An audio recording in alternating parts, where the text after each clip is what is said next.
hopefully I am live. Let's see. Yes, I am. Perfect.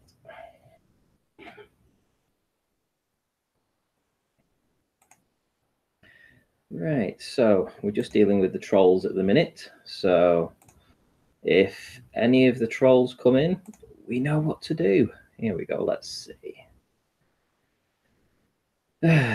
Der Capitan. I'm sorry, mate, but you're going to have to go. In fact, hello, Ron. How are you? Be late E2. Right, goodbye. Really easy. If you're a moderator and you're in the chat and you see a troll, it's very simple. All you do is hide user on the channel. However, I'm going to add Ron as a moderator. So, hi, Christina. How are you? John Sharp, nice to see you in. You can be a moderator too. There we go. Now we have lots of mods already in, and we're sure we'll get some more, I'm sure. Look at this guy. You know what to do, guys? Fastest finger first. Just need to look at the name of the guy, and 3 little buttons on the side, and then hide user on this channel. That gets rid of him. Dead easy.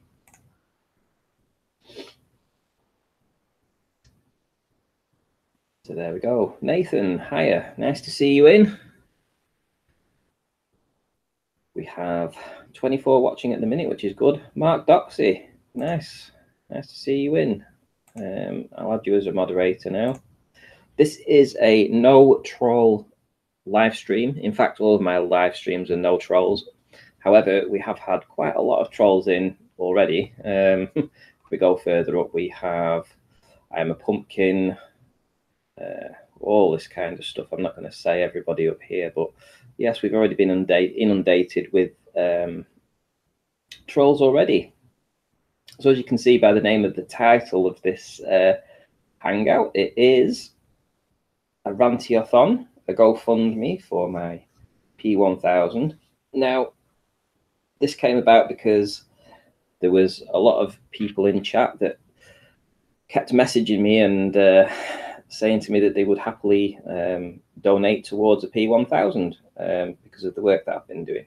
Now, if you know me and you know my channel, you'll know it's not monetized. You know, I don't have a Patreon or anything like that. So me doing this is a little out of the norm. However, £1,000 to spend on a P1000 is currently out of my budget. So if anybody is willing to make a small donation towards the P1000, I can assure them it won't go to waste. All the evidence will be put out for everybody to see. All my stuff is free anyway.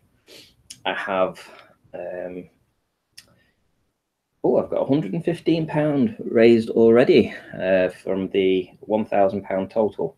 So a massive shout out to Chris Berry. Thank you very much. I do appreciate that, Chris. Stephen Crumley. Hi. So yeah, so I am trying to upgrade to a P1000. I've had my P900 now for a little over a year, probably about a year and 3 months, and it's wearing out. All the amount of times that I've been down to the beach and filming, and the water and the sand, and essentially it is time for an upgrade. I have currently got 100 videos on my channel at the moment. And there's also a ton of extra work that I've done that hasn't been published on my channel. So I can assure you it won't go to waste. Thanks, Leeds. Thanks. The way you lot treated him just so much how cut you are. Brian, I don't know if that's the case, because I actually haven't spoken to Chris Monk since, I think it was the 8th of this month. So that's nearly, well, it's over 3 weeks.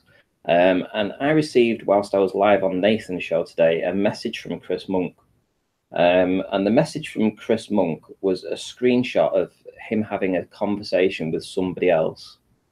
And at the bottom, he only, after sending me the screenshot, he just said a few simple words, which was, "What do you think fuck Ranty means?" So out of the blue, I received that message from Chris Monk with a screenshot of somebody saying that to him. Now, like I say, I haven't spoken to him since then, and I have no idea why he would decide to message me and bring up a private conversation that he had with somebody else, send me a screenshot of that, and asking me to try and find an answer for him, which was the screenshot, which was "go fuck Ranty." I have no idea what that was all about, but clearly he's stirring the pot. Him messaging me out of the blue like that and showing me the person that said this was designed purely to stir trouble. Now, like I said, I was pretty upset with Chris Monk on the 8th when I found out that he'd turned to the ball, and he tried to convince me that the wind turbine footage was not good enough and only proved curvature, to which I said, "Can you model it?" And he said no, because he believed the Earth was a ball. And then I asked him, was he a glober? And he said, yes, he was. So yes, I freely admit that I went into the chat and told people that he was now a glober. I have no qualms with saying that. He told me, he was very open about it. He's been very open about it on his Facebook and in FE Core since. So there's no reason why he should still be stirring the pot with friends of mine.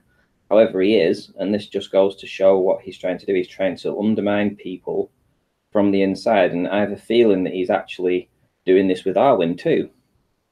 So, sorry, Brian, that's completely unsubstantiated. Which part is unsubstantiated?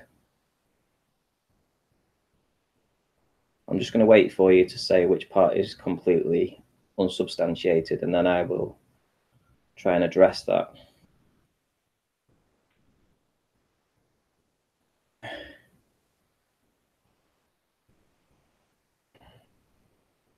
Yeah, it does. It sounds like Chris Monk is actually stirring up trouble. Oh, right. Okay, Brian, fair enough. Well, you know, I mean, I try to be as honest with everything that I am. I don't try. In fact, I never have set out to lie about anything. So people that say things like that are essentially just liars, because, you know, I'm very honest with what I do, what I show. Try to be as decent with everything, the good, the bad, and the ugly. And I wear my heart on my sleeve, and I do fall out with people. So it's just who I am. But I'm not in this to make friends. I'm in this to try and waken the world up to the fact that we've been deceived for hundreds of years. And we have the technology now to try and address that. Right, okay, a GoFundMe for you to buy a new camera is a scam. Right, okay, well, let me just tell you a little bit about this. Rich the Black. I've been on Flat Earth now for over a year and a half. I had an original channel that had nearly 2,000 subscribers, and I had it taken down by what I would call globe trolls, simply because they didn't like the content that was on there. And the only reason I got introduced to the globe trolls was because I got introduced through Anthony Riley, through starting to look into the flat Earth. Now, I started my channel up on this particular channel about 11 months ago, which was just after the original channel was taken down. I bought a P900 from my own cash and have done all my filming, all my driving, petrol, fuel, parking fees every single day, which I worked out was costing me around about £8 every single day for the past 4 months. And the other stuff that I've done, going up to Scotland, things like this, trying to film over the lakes over there. Bought the P900. The amount of hours that I've put in, and I've never asked Flat Earth for anything. And I have essentially only done this simply because people have said that they would like to help me afford to get a P1000. And if that's the case, then I am incredibly grateful that they would feel that they want to buy me a P1000 so that I can then go out and show them the flat earth. That's it. So if you've got a problem with that, don't come back. You don't have to come to the channel. What do you expect to do with a P1000 that you can't with the P900? Well, my P900, I'm going to modify that, and I'm going to take out the infrared blocking filter that's in there so that I can actually film in infrared. Now, I've gone and I spent, I think it was last weekend, I bought some infrared filters. They cost me £40 to put onto the front of the camera. And when I did, I realized I couldn't see an infrared. And then I did a bit of research and found out that I actually needed to break into the camera and remove the infrared blocking filter. So that's what I'm going to do. I'm going to essentially trash the P900 so that I can use and film in it in infrared. And then that will be filmed in infrared, and the P1000 hopefully will be able to see at 125 times zoom. So from an upgrade from 83 to 125, I mean, that puts things like the Welsh Mountains and a lot of the features on the Welsh Mountains that I should be able to identify. So yeah, it does open up a lot of opportunity.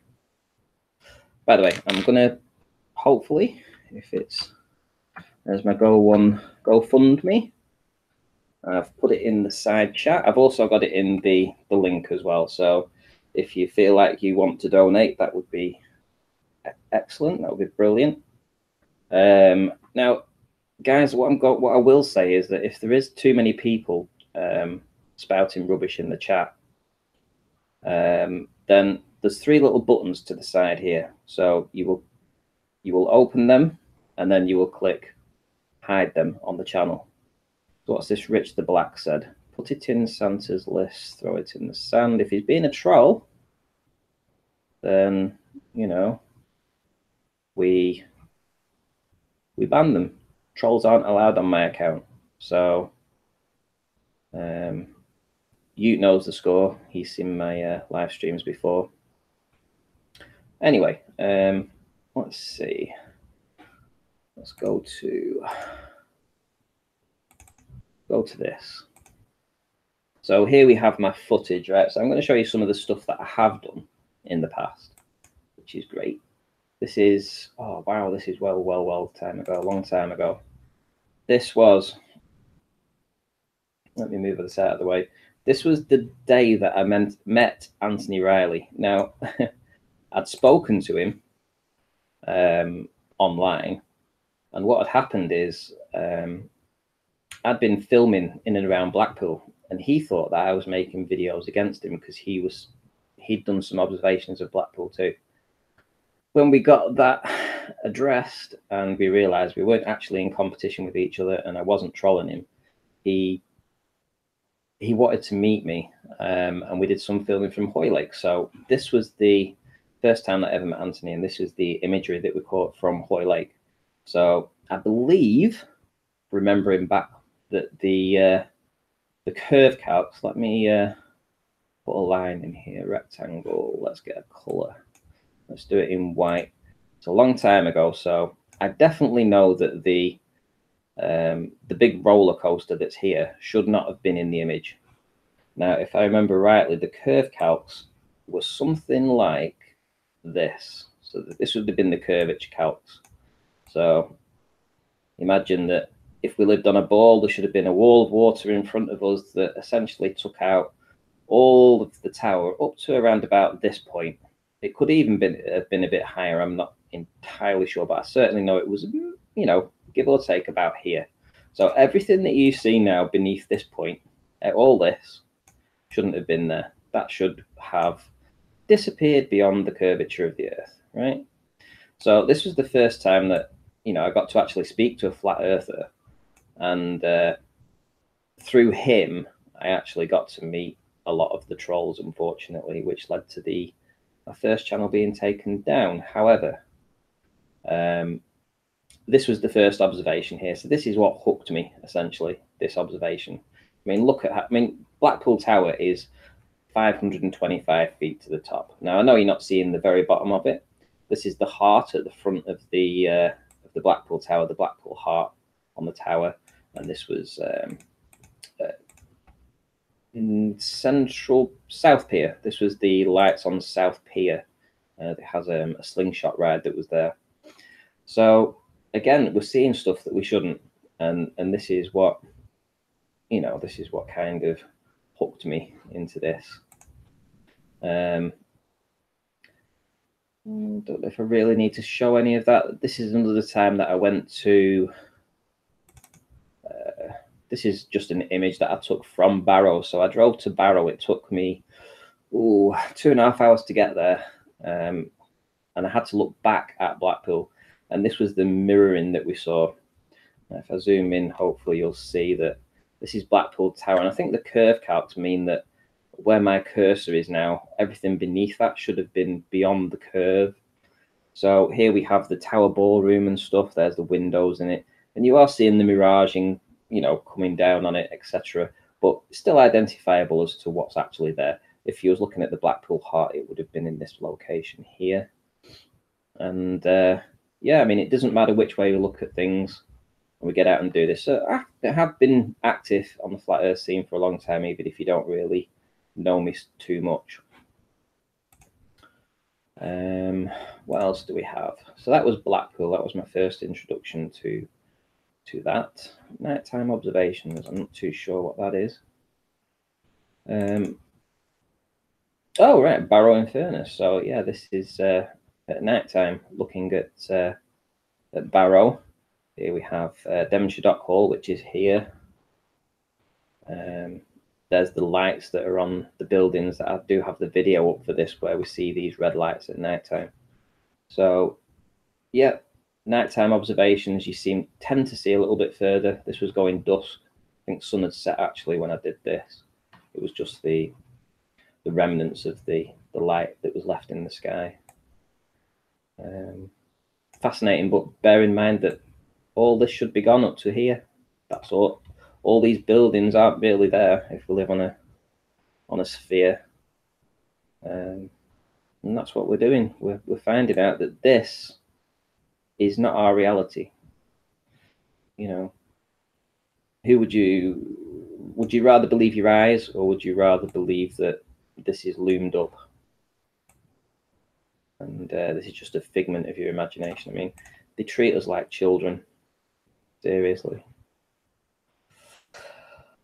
Oh. Let's see who else is in the chat now. If we've got anybody in, don't forget, use the 3 dots on the right. If you feel that they're being knobheads, just get rid of them. I don't need them. And don't feel that if anybody feels that they've been banned for a reason that they shouldn't have done, they can leave me a message on the Hangout afterwards, and I will review the information and speak to the person involved. But it's unlikely you'll be reinstated. Right, and yeah, Leeds rules. Bottom line is, Ranty has never asked for fuck all. It's true. I haven't. And yes, I do go out day after day. I do. I've been there every day. Spent an absolute fortune. Never asked for a penny. People said that they would be willing to donate, and this is my thanks to them. This is my RantyAthon, putting the link out for people if they want to fund me towards my P1000. I don't just, like you say, Leeds, I don't just sit around and do live streams. No offense, Nathan, didn't mean that. But I actually get my feet wet, and I go out and I produce the evidence, and I'm willing to share it with everybody. So I like you say, I walk the walk and I talk the talk. Exactly, well said. A whole bunch of other stuff. Look at these. Let's open this with. Let's see. Let's open these in photo, shall we? Because these are absolutely stunning. I took these from Hoylake. So Anthony Riley invited me to come up with him to Hoylake and try and film the Isle of Man. And whilst we were up there, I stepped out and saw this beautiful sunset. And in my opinion, this helped me to understand the flat Earth more than anything in regards to the sun. And that was this here, was the sun doesn't have straight edges, right? So we have a straight edge here, and we have a straight edge on this side, but we have a very bright spot at the very top, right? It's much brighter than anything else. And as we go further down and lower, it gets very bulbous. I mean, sunsets where I live, the sun, it would appear that it becomes 2, maybe even 3 times as large as it appears in the midday sky. So we know that this is atmospheric. This bloating of the parent sun is just atmospheric. It isn't the real sun. The sun doesn't get larger as it sets, but where I live, it appears to get larger. So what we're actually seeing is the real sun is up here, and you can see the hot spot that's above. I have no idea what that's actually reflecting off. But one thing I look at when I look at this is I don't see this conforming to the sphere Earth model, because if it was conforming to the sphere Earth model, then we would have a straight line going across here. You wouldn't have these dark edges at the side and the dark edge there. It looks to me like it's a local sun and it's just going further away. And this is the atmospheric bloating at the sunset. That's what I see. You see it in like the next image. This is just as clear. You can see the bloating. You can see the straight edge on here. So you know that the real sun is there, or the real disk, whichever way you choose to call it, because Arwin has a theory that it's just a disk. I know Nathan believes in that too. But whether it's just a holographic disk or whether it is actually a solid object, what we do see, this bloating isn't real. This isn't the sun setting. What we see here is it's going, that isn't the sun setting. The sun never sets. I've never seen the sunset ever. Well, these are just some beautiful pictures, beautiful images. And the further away the sun goes, it just appears that it loses its light. The light isn't strong enough to travel any further. That's the way I perceive it. That's what my investigations show.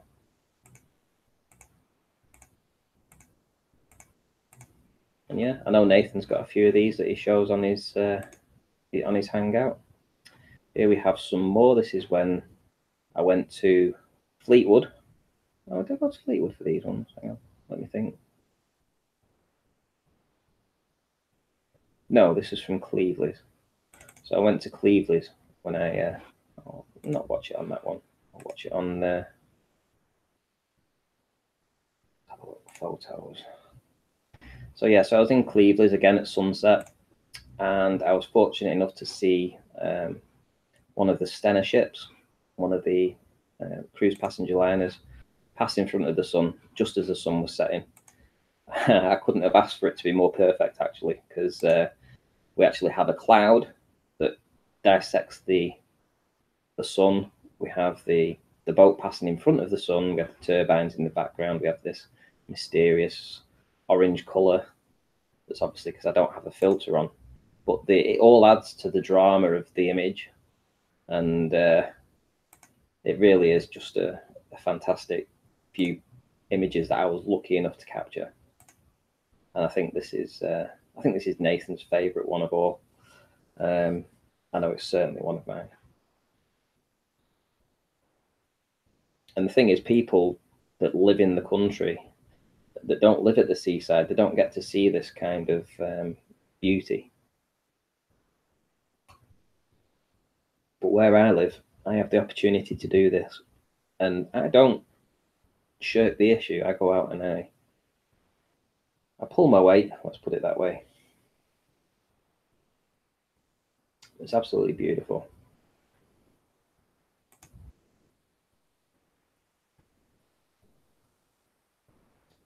Oh yeah, here we have, what's this one? This was something that I've never actually showed anyone up to now, actually. This is just something that I've been working on myself a couple of weeks ago, but I never got around to displaying it. And this was a series of sunset shots from Fleetwood. And I think this top one was the very first image that I took. And the last one would have been the bottom one would have been the last one.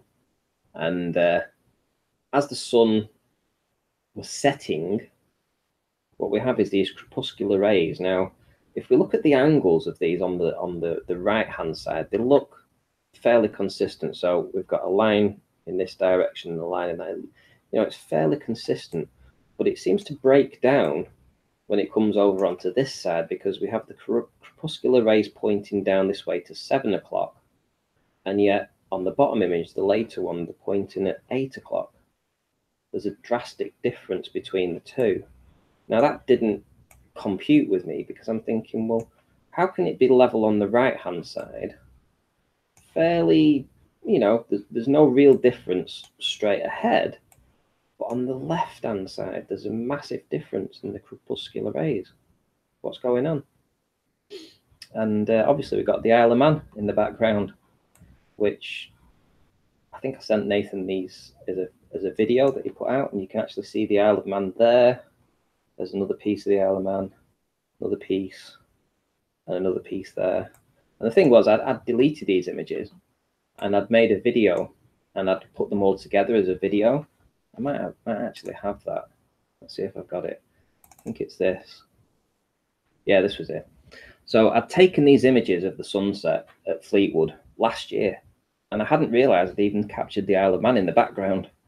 And I deleted the images because I bought a new PC. Obviously, because my old PC couldn't handle all the data that I had on it, all the images and stuff. So I deleted these images, but I still kept this video. And it's still evidence that we see the Isle of Man. We shouldn't see the Isle of Man from Fleetwood. We shouldn't do it. It's 60 miles. It should be gone. But it's all through experience, I suppose. It is all through experience. And Iron Rail Media, wow. How come you aren't wrenched up, my friend?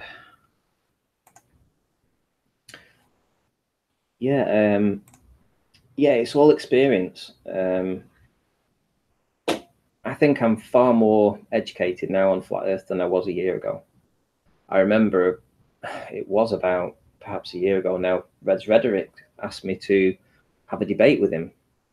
And it was more of a cordial chat. I wouldn't say it was, we didn't argue as such. We presented evidence, and I think my evidence crushed his evidence. But he thought I would be turned to the ball at some point, and that's why apparently he went easy on me. I don't think that would be the case now. I think we're clearly on opposing sides. My loyalties are with Flat Earth, and that's the way it's going to be. I mean, everything I see, it's flat. It's just the way it is. Flat as a pancake. Sarah, ballers aren't coping too well with Ranty getting this camera, are they? Wonder why. Yeah, exactly. They don't want me to have the P1000 at all. They've seen what I've been able to show with the P900. Ranty is an interior decorator. I'm actually an interior and exterior painter and decorator. So let's get that right. I can do both. I can hang wallpaper and I can climb a ladder. Ballers don't like the sight of beggars. Boilers don't like the sight. Well, Where is he gone? Iron Realm. See this guy here that says ballers don't like the sign of beggars? We've got 3 little dots on the right. You want to click them for me, mate, and then just press this button that says hide user on this channel. That would be absolutely brilliant. So if we get anybody like this, any trolls that come in, any use of the word beggar or anything like that, you know, it's dead easy. Get rid of them. Shout out to Anonymous, and Anonymous. Thank you very much. Thank you very much for £33 and £17. I really, really do appreciate it. So yeah, don't be feared of using the wrench on my channel. Don't, because it's a tool to get rid of the morons. I don't need the morons in this chat. I do hope that when I get a few more subscribers, I'm going to be doing some more live streams. So last thing I want is people coming in and chatting shit, basically, because it's not for me. It really isn't. I don't need the drama. I wouldn't cope with it very well. Right, what else have we learned? Oh, fake waves. What have we got here? We've got fake waves, and we have fish boats. I'll do fish boats first, because this was shark boat. Now, this was the first time that I really realized that I was actually capturing boats that looked like the mouths were opening. So I decided to nickname this one Shark Boat, and Bob from Globebusters, we've chatted on Skype, and this is his favorite. I know there's a lot of other channels that particularly like using the Shark Boat. I think it's to do with the eye of the boat, because it looks like the boat has an eye on it. Now, if I'd have realized at the time, honestly, that, I mean, it's shaking, right? Don't get right. Let me set the scene, right? The wind was blowing at around about 20 miles an hour. I'm holding the camera on a railing, and I'm looking over, and I'm looking out to this boat that's probably around about 15 miles away. And if you've ever used a P900, you have this telephoto lens that comes out of it. And what that does is it adds weight to the front of the camera. So you're essentially holding something with I wouldn't say it's the best grip in the world, but it absolutely puts weight at the end that wobbles all over the place. And when you're in zoom and you're in at about 1600 zoom, trying to keep the camera steady is almost impossible. Now, the reason I don't use tripods as often as I should do, to be fair, is because when I go down to the water, the tide comes in so quickly where I live. So every minute when the tide is going out, it recedes by about 1.5 to 2 meters. And every time it comes in, it does the same. So within a minute, it's come in 6 or 7 feet. So when you're trying to film like I do and get down as low as you possibly can, you don't need things that are going to hamper you. And a tripod hampers you. I'll be honest, it really does hamper you. So there's obviously things that I'm going to be able to do with the P1000 that I won't be able to do with the P900, and that's a lot further zoom. So things like the Welsh mountains and stuff should be great. But as for sticking it in the sand, like I've done with the P900, I wouldn't think that would be the best option. So here we have Barracuda boat. This was obviously it's not a Barracuda boat. In fact, the real horizon is where my cursor is, and it dissects the boat where basically the mouth starts in the middle here. So if you imagine that's where the real horizon is. And basically we are seeing the entirety of this boat. It's all there. Now, there is a guy that had a video out. Let me see if I can bring his channel up, because it should be... Where is it? Here we go. Now, this was no fanfare, right? Now, he put a video out, and what he did, he explained what I've been trying to explain and what Arwen is trying to explain. And if you imagine he's did this program, obviously he's looking at it from the front of the boat. I'll go back a bit. So he's looking at the boat now. I'm just going to play a couple of seconds of his video. And what he does is as he moves position and he zooms into this boat. So he's zooming out of the boat now. So he's taking it out of the mirrored layer. Now, what he'll do is he'll move the camera around to the side.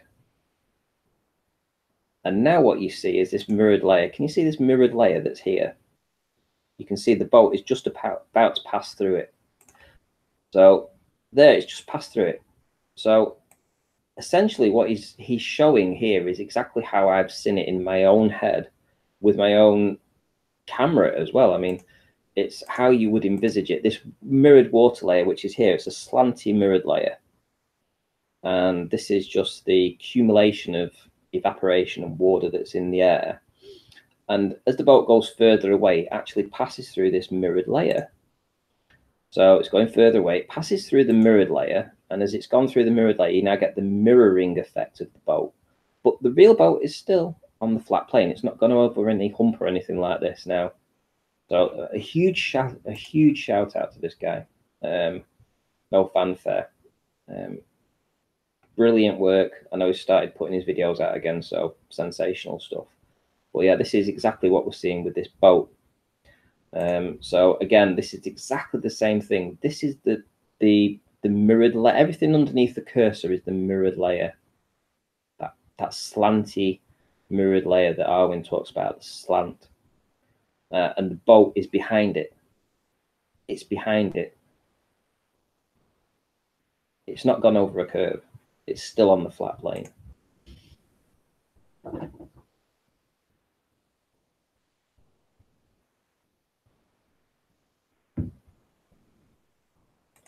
So yeah, I mean, we're just doing great work, to be honest. We're finding out a lot of work, a lot of stuff. Here's Piranha Boat. Here's another one. We've got that mirrored layer in front of us. Pete Shea speaks about it too. He's talked about the mirrored water layer. You might not agree with all the stuff that he says, but he's been spot on with the mirrored water layer for sure.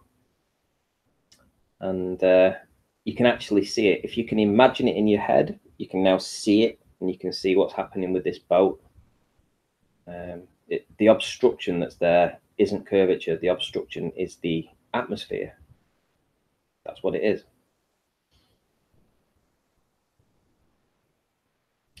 So I'm not too sure how it's going to work with the infrared filter, but if it can dissect some of this this atmosphere that's in the way, hopefully we should get some much clearer images. Now, this guy has been putting videos out with the infrared, and that's why I'm going to destroy my own P900 in trying to get the same thing that he can do. If that's the case, I'll have the P900 and the P1000, one in infrared and one that's got maximum 125 times zoom.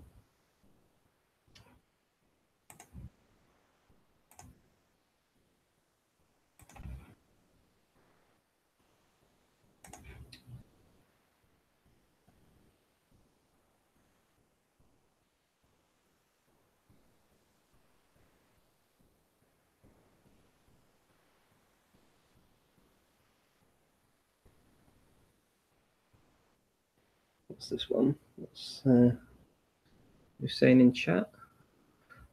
Yeah, massive. £200? Are you kidding me, Nathan? Really? Seriously?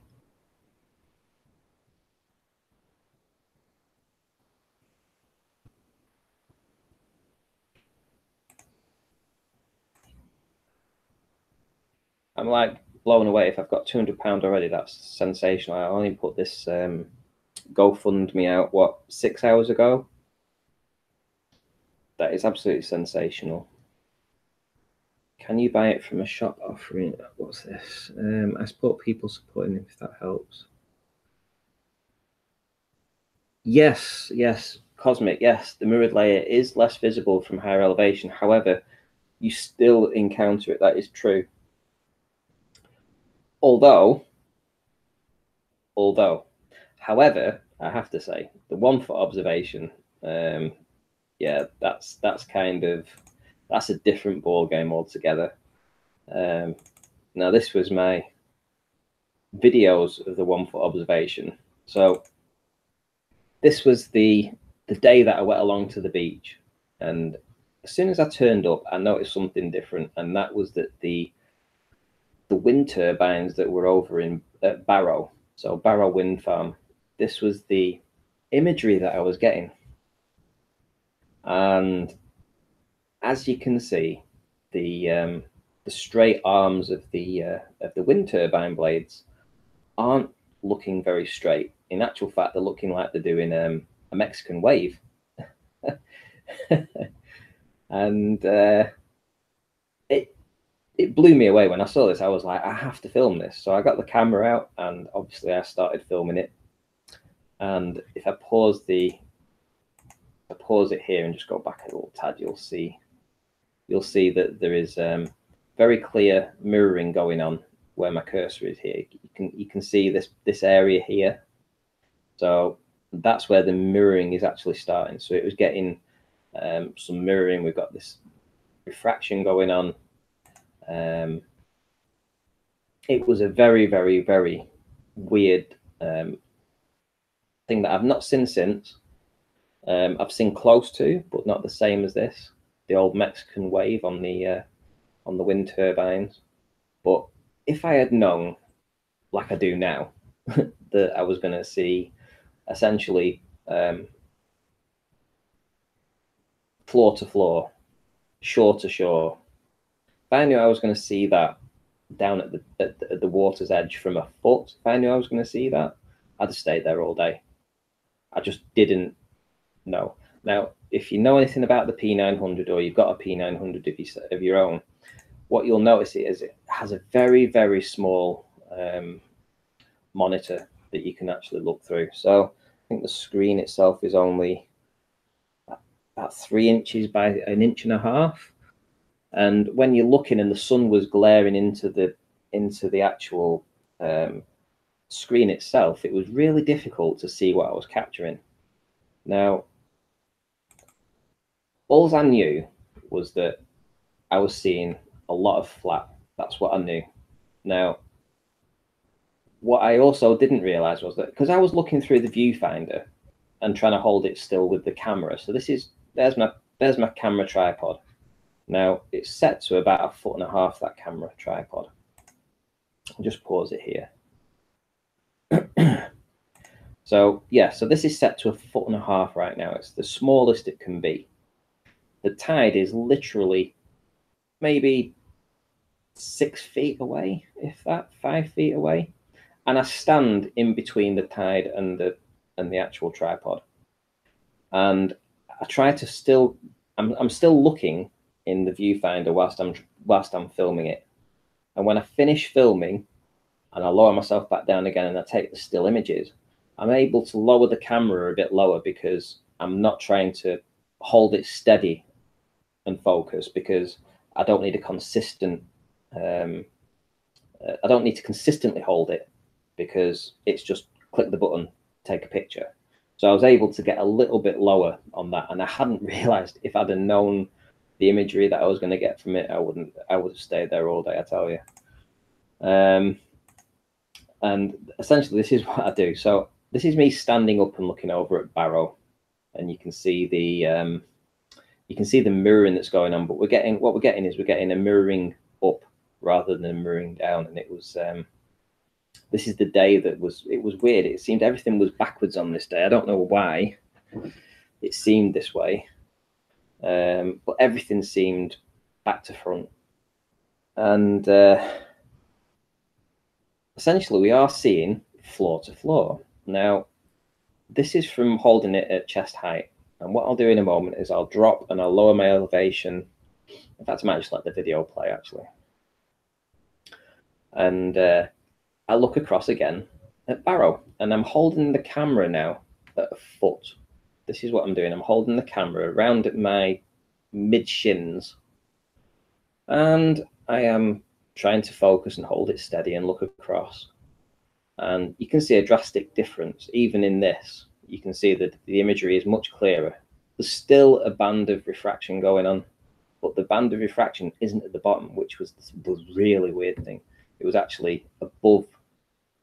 And this gave me the impression that I was actually looking underneath the mirror layer or the refraction band. Now, it's clear from this. Now, I was filming it, and like I said, the shine on the screen was pretty bad. So I knew I was capturing good stuff. I just didn't realize how good. And you'll see when I present some images in a minute. And it kind of clears things up a little bit. But this was I mean, look at that water. Do you see any curve on that water? Is there any curvature there? Look at the boat. Absolutely flat as a pancake. And we're talking huge distances here. Huge distances. I mean, there's the light. That's not the lighthouse. There's the RNLI lifeboat station that's in the water in Barrow in Furness, some 14 miles away. Just scroll back a tad. I'll just show you that again. There it is. So there's the RNL lifeboat station. There's where the boats come out. It's on the water. It's only around about 25 foot high, and we're seeing it 14 miles away.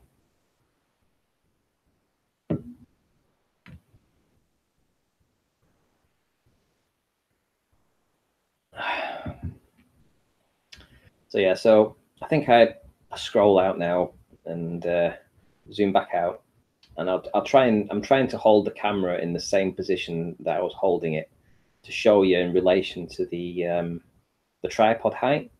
Because if you know that the tripod height was set to 1.5 foot, there you go. So I've zoomed out.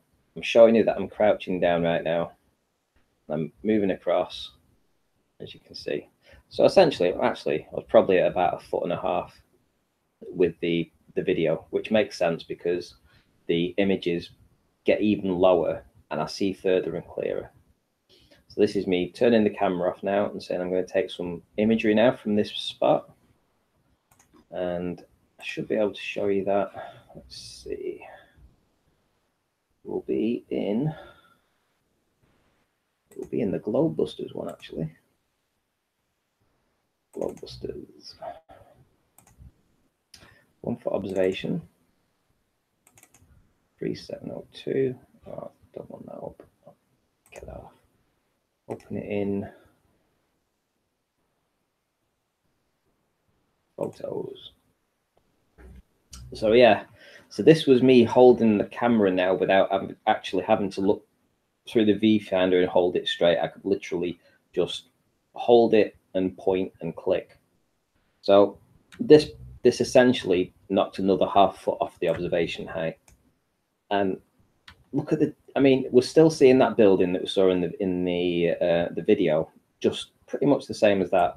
But over here, like with this building, we had a strong line that went through this middle part here, and you actually saw it. It was like I think it was a reflection of this building underneath that was in the middle part here, but we don't get that. In fact, the image is much clearer. And this shoreline here, this shoreline that's 13 miles away, we're seeing this is down to 30 feet. This shoreline here, 30 feet, just absolutely sensational. This building here, Barrow Town Hall, 18 miles away. It should all be gone behind the curve of the earth. Everything should be gone. This rock that's in front of this medical center that's actually in the water, it's a big rock that's in the water. This medical center, all of this should be gone. You shouldn't see any of this. It's like, where's the curvature? Seriously. Look at these beautiful imageries. Shore to shore. I mean, you actually see the sandbank that runs around this town. It's protected with a sea wall that goes around it. Absolutely sensational. There's the lighthouse now. This helped me actually triangulate my position, because in the video we actually see the lighthouse directly behind this post, and in the images that I've taken, you can actually still see the lighthouse behind it. So it's the same location, because people had said, there's no way that you was in the same location when you got this. And I'm like, well, yeah, I can, because you can't parallax this. It can't be parallaxed. It is the same location. And then they backed down because they tried to debunk it for a minute or two, and it's gone very silent since then. They don't want to know this. Here we go. Here's another one. There's the lighthouse behind the post. Brilliant. I actually do admit, I do love my P900. I really do. And yeah, so here we have the clock tower. The clock face is starting to break up now. So we have the round clock face in the middle, and then we have a superior mirage going on. So the superior mirage is reflecting this clock face and the body of the clock up. The same with this church that's here, it's going up. And it's my suggestion that this mirrored water layer, this dirty air, this band of refraction, which way we choose to call it, I, on this particular day, from 1 foot, got underneath it. I got underneath it, and I was able to look straight across this water, and I was able to see shore to shore with my P900. And that's what I believe. I absolutely believe that that's what I saw. If you believe you live in a ball, your argument is that this was all loomed up. All of this was loomed up beyond the curvature of the Earth, so it made it look flat.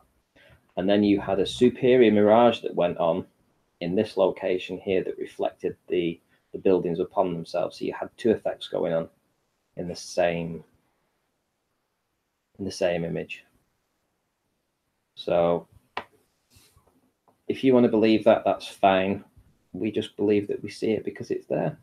And we now have the technology to do that. P900 absolutely crushed the ball. The P1000 is going to decimate it. Trust me. That's what's going to happen.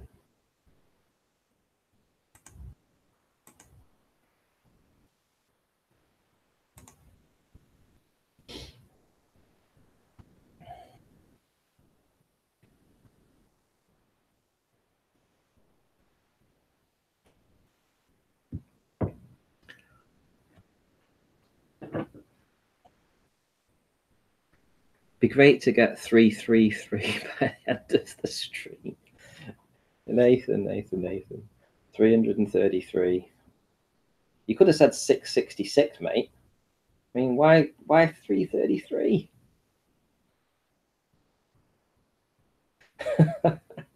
Leeds is onto it already. He knows.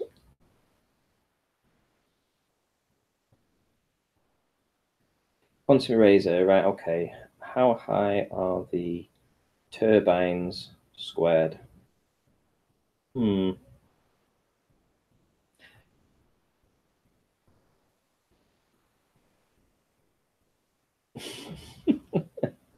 all right, QE. You're on my side, mate. It's all right. Who else have we got in? Is there anybody? Oh, Daniel Razor.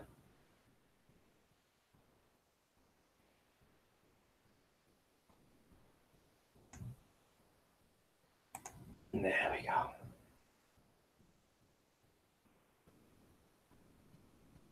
Who else do we have in? Getting the P1000 is cool. What if someone were to come up with a GoFundMe for the ultimate setup? That might be interesting. Hands the right person, of course, like Randy. Would I say I'm the right person to do it for the ultimate setup? I probably have the right drive for it, but would I be the right person to have that kind of setup? Maybe not, because the tides change so quickly here that, you know, I'm doing a dance with the tide every time that I go out and do this kind of stuff. So I couldn't imagine me dragging around. Obviously, I'll have two cameras with me at some point, but I'll have two cameras. Imagine running around with two tripods, two cameras, a windbreak, all that kind of stuff in the middle of the day when it's nice and hot down on the beach and you're trying to avoid the tide coming in. I just don't know how I could do that. A one person, you know, it's not like I can plonk myself at the side of a lake and just let the camera do it all day, because that's not how it works here. the tide is changing all the time. It's like a 9 meter tide change. So it's unlikely that setup would be all right for me. But for somebody else, somebody like let's see, Good Times for All, he'd be a good one for that, I suppose.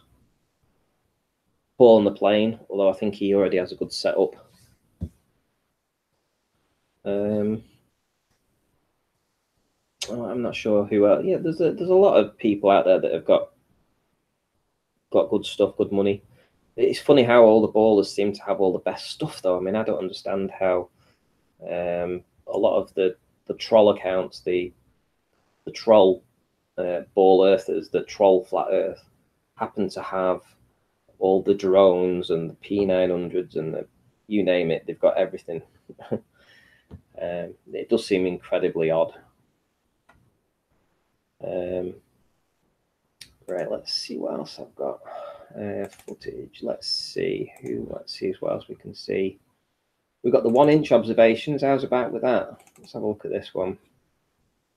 Oh, look at that little birdie. Look at that little birdie. Took my dog out to the beach. I've got 2 dogs actually. I've got little Chihuahua and I've got a Whippet Cross.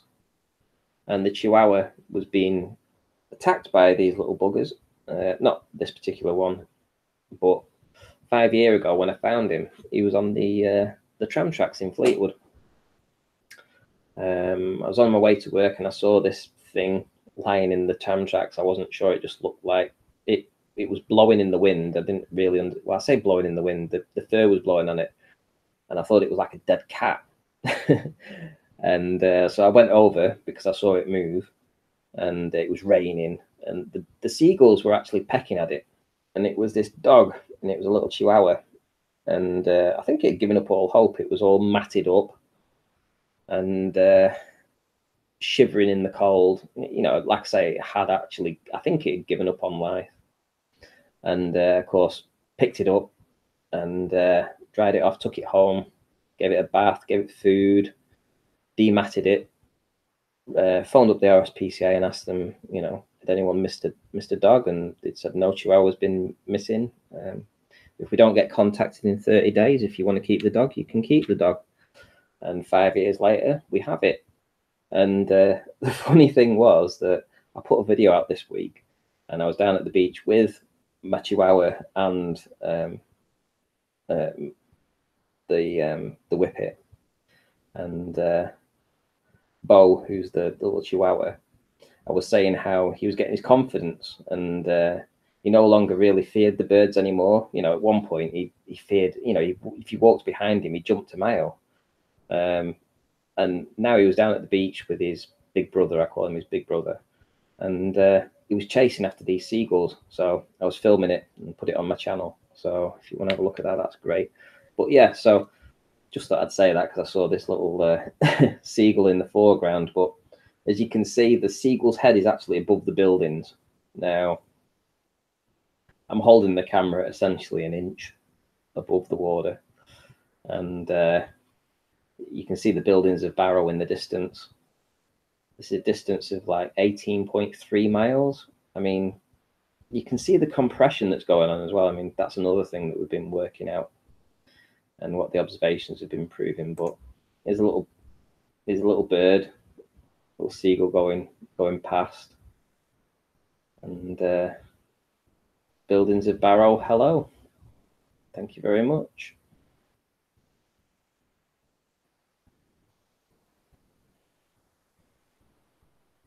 So this is what the P900 can do. I don't think I'm going to, you know, stick the P900 on a piece of sand just like that. And it's asking for trouble, really, isn't it? Especially when the water comes in so quickly, just like that. What's the next one we've got? This is part 2. Another video. Look, there's a few of them here. They're all gathering. It must be a family of seagulls. But something else that I've noticed, that we are actually looking up. You know, when we're doing these observations, we actually look up. And that shouldn't be the case. There we go, there's me just showing you that I dug a hole out and stuck the camera in that hole. You can see the swelling as it goes around. You'll see that there's my handprint actually. So there's me scraping it out with my hand. You can see the actual handprints. There's where I stuck the camera. And you can see as it, oh, actually it might have been, it was probably around there anyway, and that's where it all swells up and fills in. That's where I've been holding my camera.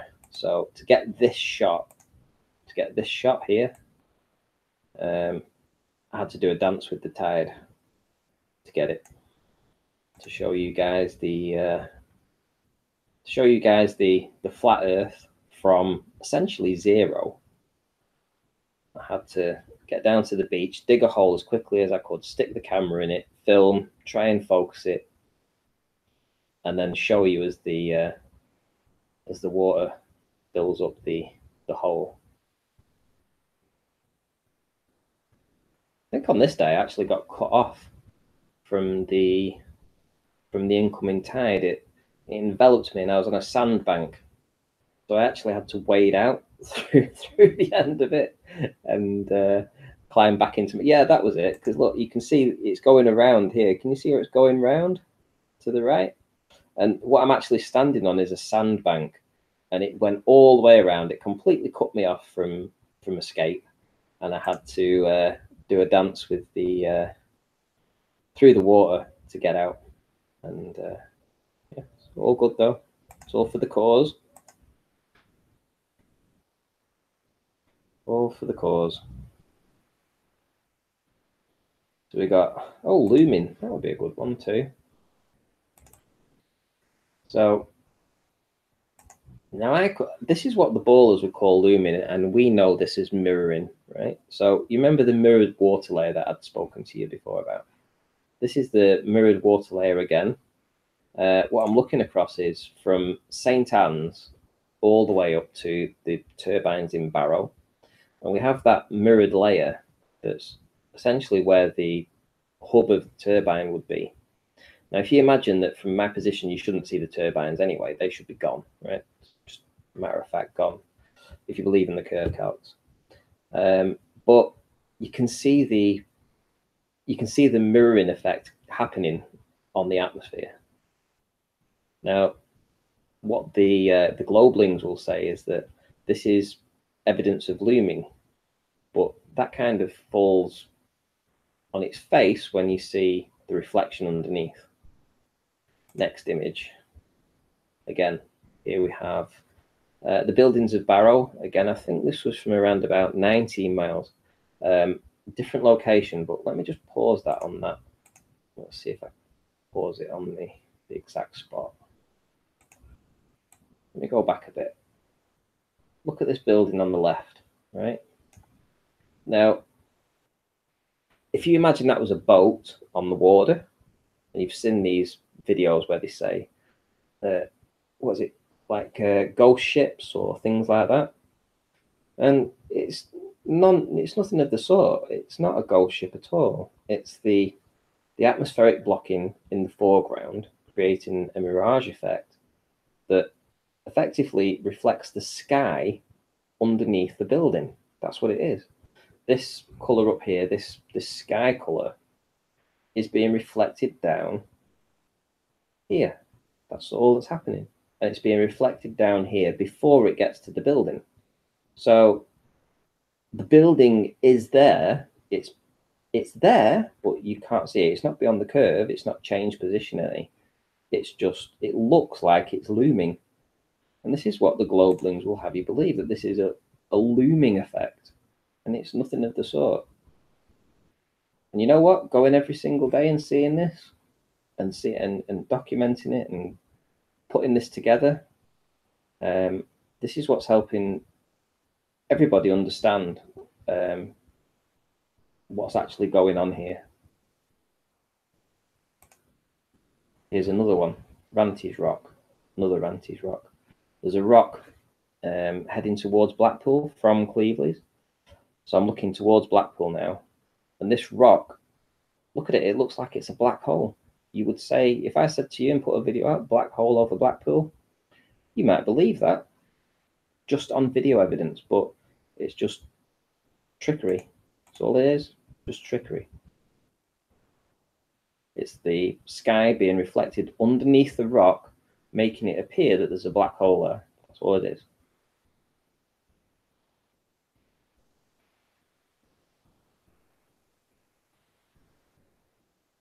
I think we've got another one. What have we got? Here's another day, same black hole, same time, same position. It's a bit like Soundly, really. So if I go to the same spot every day and I get in the same position, I can make this effect. I could go there every day, film that rock every single day, and get the same kind of phenomena.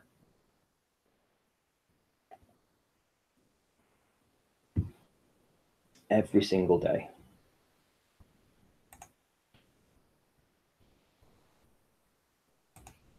Oh, in case I haven't fit in. Oh, Nathan's just done it. He beat me to it. There's the GoFundMe. Ute.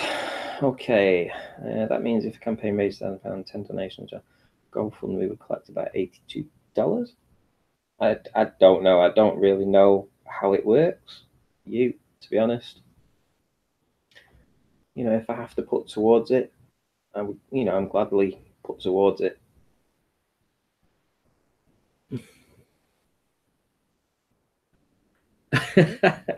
He needs a new ABS pump for your car. Chris, you should start a GoFundMe. Let's see if we can get you an ABS pump for your car. I've seen the mod video. Just research YouTube P900 full spectrum infrared mod. It ruins any color, but then is infrared. Yeah, Leeds, that's exactly what I'm going to do with my P900. So, you know, essentially I'm going to open the camera up, get into the lens area, remove the strip of the film that goes across it that blocks out the infrared, and then put the camera back together again. And then I will have a fully working infrared compatible camera, and I can use the infrared lenses that I've bought for the P900 then. But then it's going to be, like you say, it ruins the camera. It will ruin the color, etc. It will just be an infrared camera essentially. So I've already got it. Ranty, you should buy an infrared filter for your P900. Yes, I've already done it. Frank, yeah, I've already done it, mate. But the problem is it has an infrared blocker inside the camera, which doesn't allow infrared to be shown on the camera. And that's why I need to break into the camera, essentially ruining any value that it has, so that I can use the infrared filters that I have bought for it. And then I'll have a P900 that works with infrared, and I'll have the P1000, hopefully. Lady Onyx, thanks for the subscribe. I appreciate that very much. Shout out to Anonymous for another £10. Thank you very much. I do appreciate it very much. We've got 33 watching right now. Wow. You, £5. Thank you very much. Yes, I do appreciate it. It seems the company is still taking its 7.9% cut. I thought it was free. I mean, I'm not too kind of up on it all, but I assumed it was free, but never mind. If it isn't, it isn't. Any help towards it would be fantastic. Let's see what else we got. Nighttime observations. What have we got there? Oh, we've shown that. Compression. Here we go. This is something else that we've started to learn. And this is essentially, again, from the observations with my P900, which was this image on the bottom is a boat that is a photograph of the boat from a higher elevation. So what we're doing is we're seeing all of the boat as it moves through the water. This is the same boat, but from an elevation of perhaps 1.5 feet or 2. And what we're seeing is we're seeing this band of orange underneath the stena line.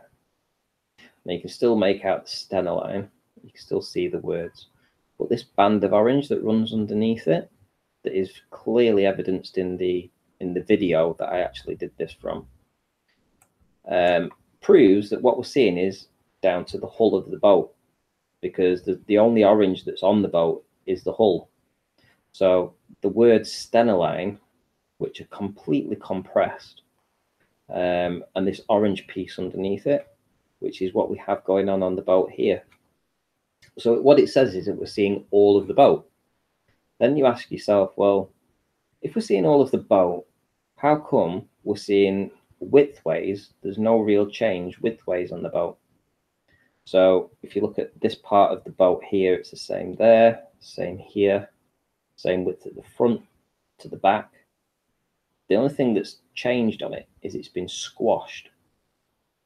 And this settles on an idea that as we get lower down and the angle, the viewing angle gets narrower and narrower, what the camera will do, and what your eye would do as well, is it tries to capture all that imagery, but in a much smaller field of view.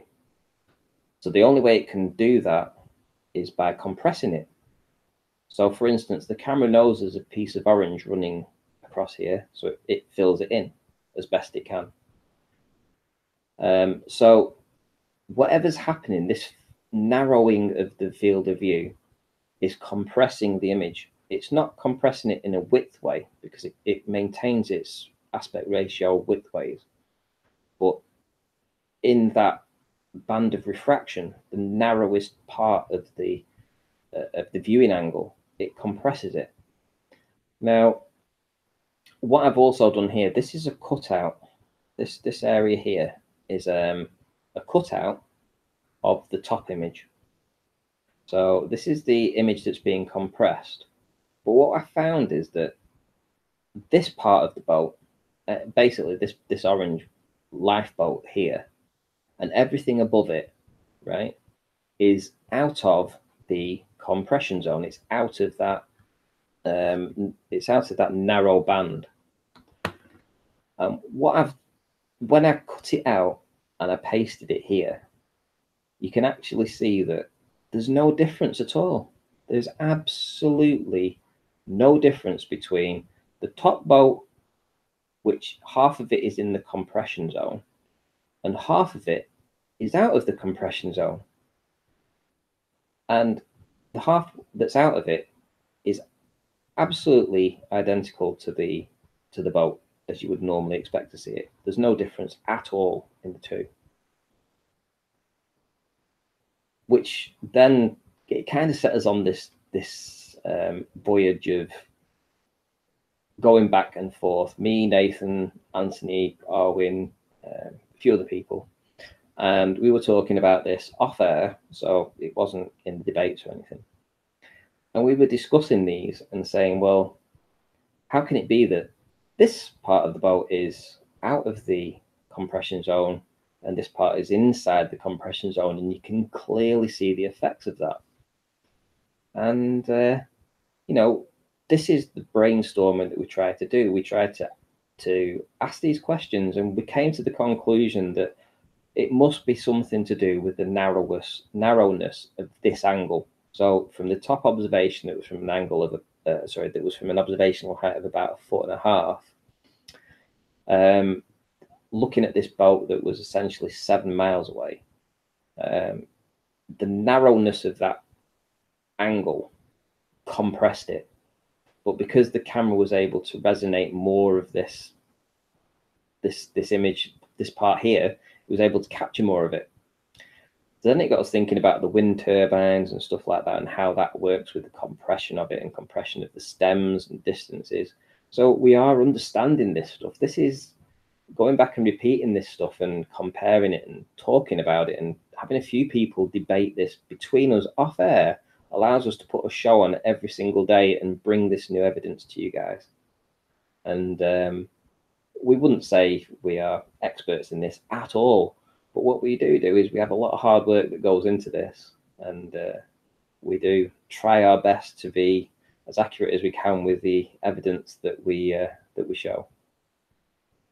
And yeah, I mean, this is, like I say, other people have picked up on this too. I mean, this was the whole point of the perspective argument, you know, and this is just an add-on to the perspective.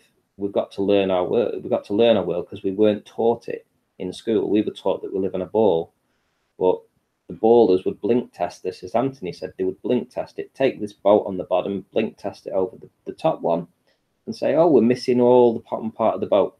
But no, that isn't the case. When you analyze it, you realize it's being compressed. It's not going over a hump.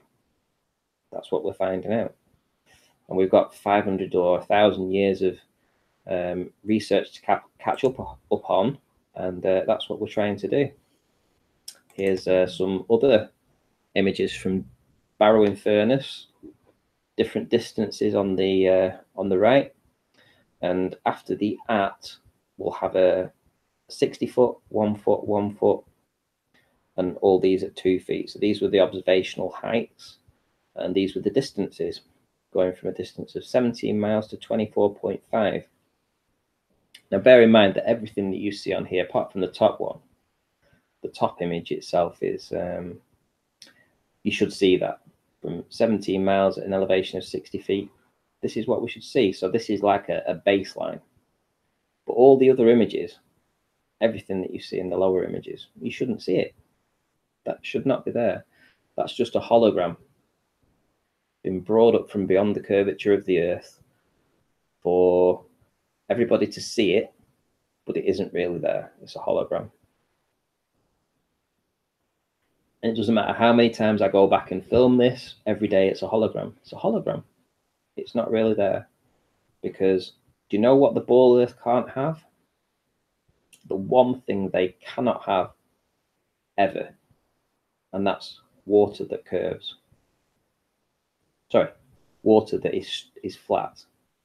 They need to have curving water. That's what they need. So in order for the ball model to survive, it has to curve. It has to curve with the spherical nature of the round ball Earth. And if it doesn't, it's looming. It's miraging. Anytime that you see something over a body of water that you shouldn't see, whether it be a lighthouse, so when Anthony saw Moorgold Lighthouse from Whitehaven, he shouldn't have seen it on the spherical ball Earth model metabunk rubbish. However, he did see it, and it was there as evidenced, but it shouldn't have been there. Same with this. These buildings should not be there, but they just are. So the fact that should be evidence enough, and repeatable evidence enough, to prove that water does not curve. Water is flat. It doesn't curve.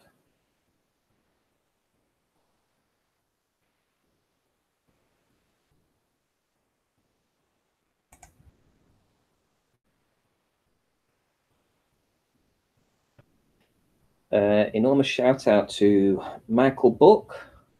£50. Jesus, wheeze.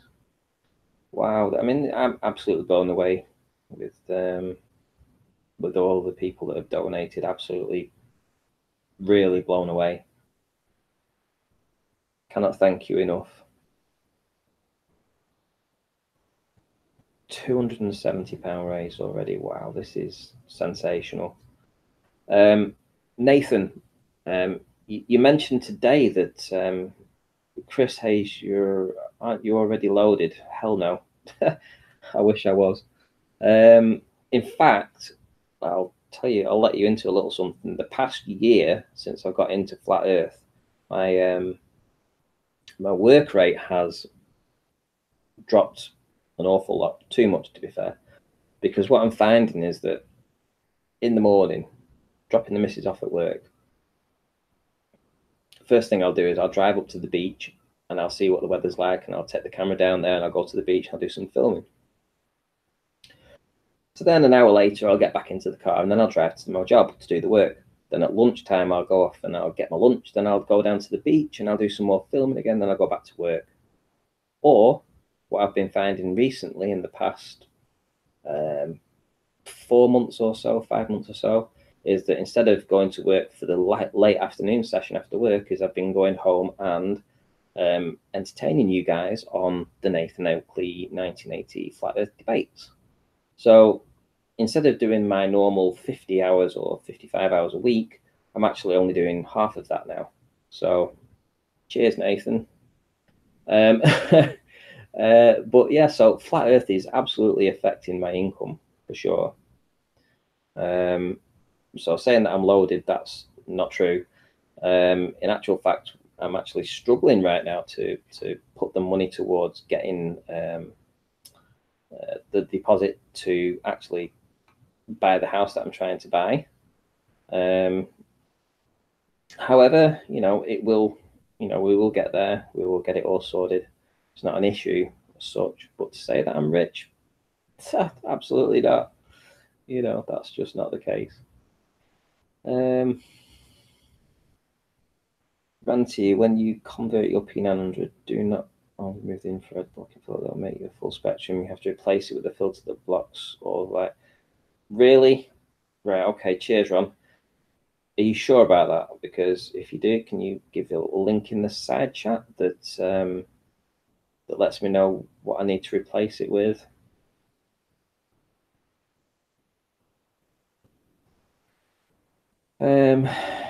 Right, who put that anyway? About, aren't I already rich? No, because I'm not at all. Flat Earth Dude, I think I'm subscribed to you. Let me just go to channel. Oh, no, I'm not. I thought I was, actually. I do apologize. I'm going to put you as a moderator. There you go. This is a flat Earth friendly channel, by the way. So if you do see any trolls in, or if there is anybody that says anything that's out of order, you know, you've got 3 little buttons on the right. You click one of them, and then you just hide them on the channel. Dead easy. They can never post rubbish again. What else have we got? Let's see. Well, I've done that one. I've done this one. Is the same boat on a different day, but so this was the image of the compression zone. The bottom 2 images were the one that I was talking about before. The top image is from a different video on a different day, but the good thing about this was can you see the orange is much more distinct this time? So you can absolutely clearly see the orange here going along the bottom. So with the fact that there is no orange above the Stena line that's being miraged down on itself, so it's not a mirage, that just leads you to only conclude that it must be the hull of the boat. So it's the hull of the boat and it's being compressed, absolutely being compressed. It's maintaining its aspect ratio lengthways, but from top to bottom, it is absolutely being compressed. And you can see that you can still make out the word Stena line. You can still make it with the orange underneath it, but it's just compressed. This is what we're finding. That's what it should look like. And this is what it looks like from a lower observation. Well, obviously we're seeing widthways, but it's being compressed down. It's not going over a curve. If it was going over a curve, you wouldn't see the orange. You would only see, if this was over a curve, right? And let's look at the bottom image. If this was over a curve, it would dissect the S, T, E, and it would go all across. You wouldn't see the orange. But the fact that it isn't going over the curve, but the hull is apparently less, there's only a small part of the hull visible. That's because it's been compressed. It's not gone over the curve of the Earth. And what we find is that people like Wolfie, who, when they see boats in their location, they're not as fortunate as me that they've got this nice orange line that runs underneath the wording. So they'll generally have a plain blue boat, maybe have some writing on it, and then they can do the blink test because they don't have this orange band that runs underneath that completely destroys their argument. So they can do the blink test over it, and they can say, look, the hull is missing 15 or 20 feet of the hull, which is absolutely perfect for the curvature of the Earth calculating. Yeah. However, what this is showing is that that's just bunkum. Absolutely bunkum. We're seeing flat compression. And it's not just that boat, because we have another one. What's with this one? So here we have, what's this now? Stenoline. Can't even think what this one is. Can't make out the name of it now. Anyway, what I'm looking at here is this is the same boat, but it was bought on a different day. Sorry, it was bought by Stenoline after it was used by this company underneath, which is why it's the same boat. And the only reason I was able to capture the same imagery from the side was I had to dig out the same boat on Vessel Finder, and saw that it was previously owned by a different company, which is why I didn't have the Stenoline logo on this part here, but it is the same boat. And we're seeing the same thing. We're seeing that this is a side-on profile. But what we're getting is we're getting this mirror line going through the top one. So this one was from Google, this bottom one, and this was what I actually filmed. Now, if we look in, what we actually start to see is we see the S here, which is a complete S, and then we see a back S being repeated on itself. So this is the bottom of the S. This is the lip, and then it starts. So it's like in reverse, proper mirror of itself. You can see that this is the A, and then you've got the A in reverse underneath it. So and this white area here, this white fluffy area, is the real horizon going across here, and that's the real horizon, and you've got the mirror layer underneath. You got the mirror layer before you, the blockage, the air that's blocking it, and that's all we're seeing. What we see. What else do we have? Squashed on the buildings. This is the sea truck panorama. Again, this is another image of the sea truck. This is the sea truck panorama. We have the same length of the boat. This image on the bottom I got from Google. The same boat, but look how small it is top to bottom. Look how small the hull is and the wording. Look how small it is. But look at the width. Look at the length. It's the same length, same distances between the sea here. So the sea and the sea match up here. The lifeboat matches up. The front of the hull matches up. The front of the boat matches up. So essentially it's the same diameter lengthways, sorry, width. And then it's been compressed down. You can see it. It's so obvious.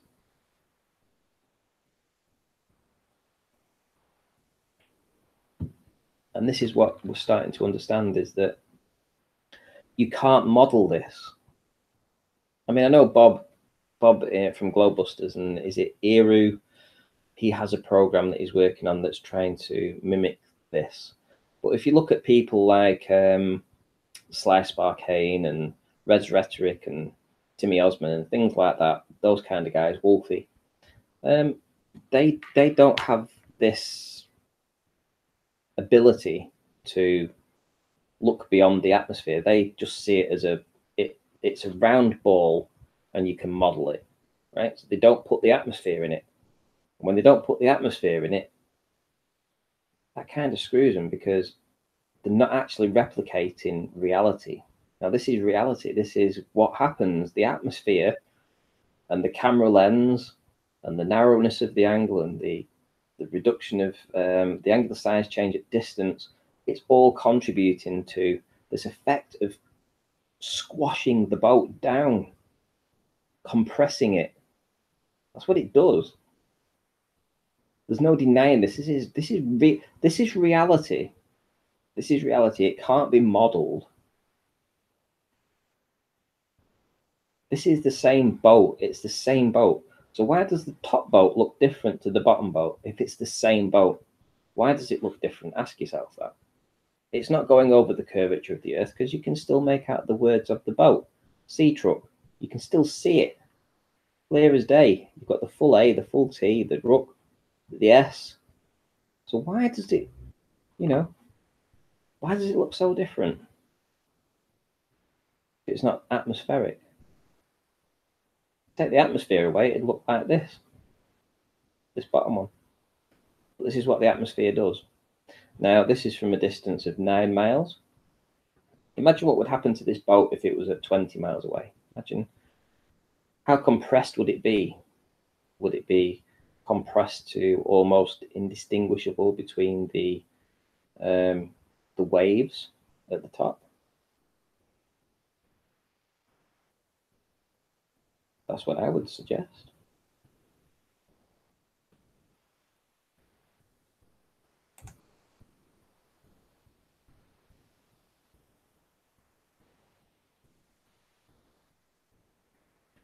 Who else have we got in? Oh, Knowledge Scavenger. Hello, hi. I'm going to make you a moderator. Who else do we have in? Let's see. Is there anybody that I've missed? I agree. We now have 3 years of evidence scavenging. Many people, it really is starting to pay off. Yeah, exactly. And the thing is, people are actually putting their time and their resources towards this. Now, the P1000 isn't the end of the game for me. The P1000 is just the start. Get the P1000, and that's another couple of years of going out and going down to the beach every single day, or going to different places. Like, I do intend to head back to Hoy Lake in the next week, which again is another drive for me. It's probably another 30 quid in petrol, and you've got to pay to go over the bridge, and then it's a day out and day back. Well, day out for there and back, do the filming, etc., all to get an observation of what is essentially something called the lighthouse, which will be 30 miles away, and it's on the it's where is it? It's in Wales.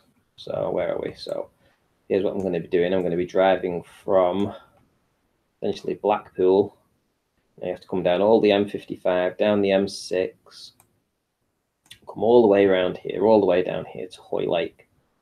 So when we come through Hoy Lake, we have to go through over this toll bridge that's here. There's a toll bridge to pay to go across. So when you pay to go over that, you end up down in Hoy Lake, and there is a place here, and I filmed it before actually. The problem was I didn't have a very good video of it, so I've been loath to put it out as a flat earth proof, because I'd only had the P900 for I think maybe 2 weeks or so. I had a crappy tripod. Anyway, so this is what we'll be trying to see. We'll be seeing this lighthouse here, this building here, and 28 miles away from essentially the water. It should be gone. It should be long gone. I think the altitude here, well, this is essentially about 220 feet above sea level. So 28 miles away, elevation above sea level 6 feet. You shouldn't see any of this. It should be gone. But I know that I saw it, and in fact, I saw all the way down to, I would say, almost to the water. The problem is the video isn't that great. I wonder if I can find it actually. I might be able to find it. Now I'm going to be struggling now. Let me see. Nathan's. Go to desktop. I might be able to see if I can find it actually.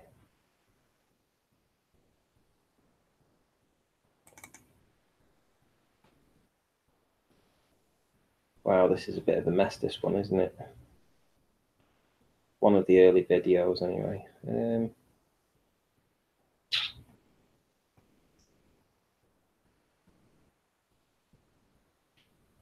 No, I don't think it's in this one. Let's have a look. There's all them.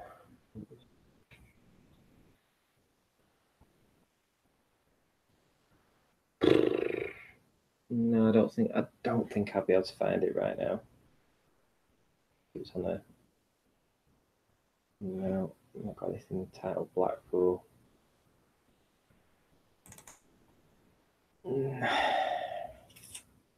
Oh, actually, I do have a comparison here, actually. So this is what I actually filmed from that exact location. So this is the bottom graph is from Google Earth. So this is a terrain map of the height of the land mass that we were looking at. And what it's basically said is that at 73 meters, which is down here, 73 meters, which would put it around about, there's the cliff, there's that, would put it around about here, 73 meters.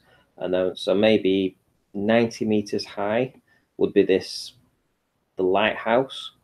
So this is video 73. So the 73rd video that I ever took, or the 73rd image or video.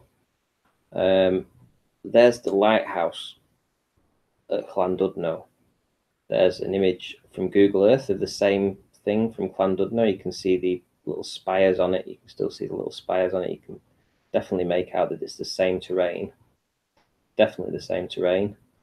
And all this should be gone. You shouldn't see this lighthouse. So I will be going back to refilm this, definitely, because it wasn't even a very unclear day. It was just an average day. And what's interesting is that in the image over here, when I go over to this far corner, and you see how it drops down and then it straightens out, and you can definitely see this straight edge coming out here, and it goes up, straight edge. And then when you look at the Google Earth, you've got the drop, and then you've got this kicker out like a foot at the bottom. It's like a little foot kick at the bottom. So you've got the leg coming down, you've got the kick, you've got the leg coming down and the kick. So it's definitely being compressed. The same with the boats. This image, the bottom part of this mountain is being compressed. We're still seeing the kick at the bottom, still being seen, although it's just compressed. We're still seeing the terrain of it going up to the mountain and to this lighthouse. And I would say that this lighthouse is probably out of the compression zone. The compression zone probably starts around here. And we're seeing the same stuff. It's the same. And this is why I say we're almost seeing down to the ground, because this kick here happens at approximately, 25 meters or so, 80 feet. Well, from this distance, 28 miles, elevation above sea level about 6 feet, you know, this should be gone. This up here should be gone. This ledge that this building sits on, it should be gone. It should be gone. But we're seeing down to the ground, flat as a pancake. And this is what we're trying to understand, is that people say, where's the things at why can't you see the floor? Why can't you see the sand? Why can't you see the beach? Well, it's because it's all being compressed. Or, this is obviously being compressed. You can see that ledge there is this ledge here. Absolutely. Sorry, that ledge there is this ledge here.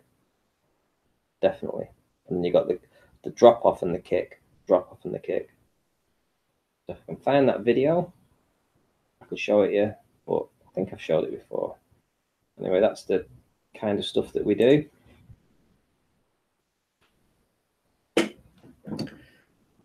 Anthony Riley, £20. Thank you very much.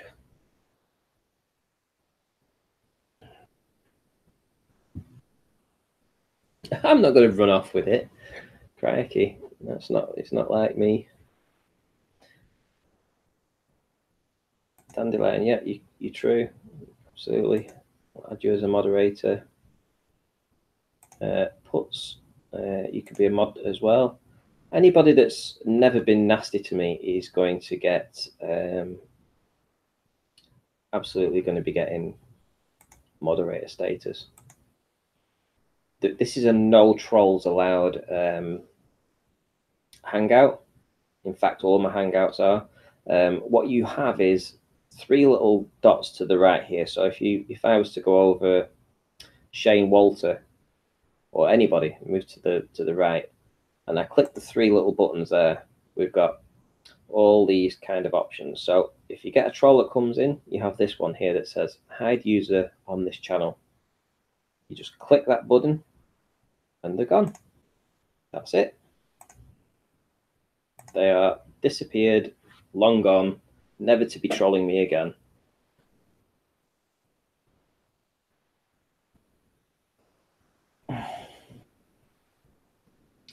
Flat ball. Oh, where you gone? Flat ball. Add as a moderator. There we go. If anyone has a link to areas of diffraction, I would appreciate that. So, yeah, Nathan, if you've got a link for that, that would be good. £305, really? Wow. Absolutely. I mean, when did this start? It was maybe 7 hours ago that I made the link. I know people said they would donate. I didn't expect to get that much, I'll be honest.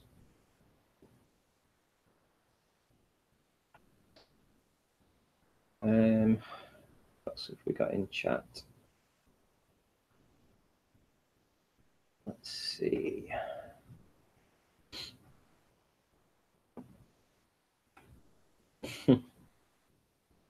P1000, £999. One short of its name. Yeah, that's the thing. It is pre-order. Now, this is what I was trying to say this before. Actually, I got distracted. But Nathan mentioned to me that when the P900 came out, there was a lot of people that placed a back order with that. So of course they got all the P900s when they were first released. But what that did is it left a void in the market. So people that wanted to buy a P900 had to wait 6 months. This is what I've been told. I don't know if it's 100% accurate. It's what Nathan told me. But it sounds plausible for sure. It does sound plausible. And if that's the case, and you know, people that bought the P900 are pre-ordering the P1000s, that means if you don't pre-order, it probably could be next February before you're actually able to go into a store and actually purchase a P900.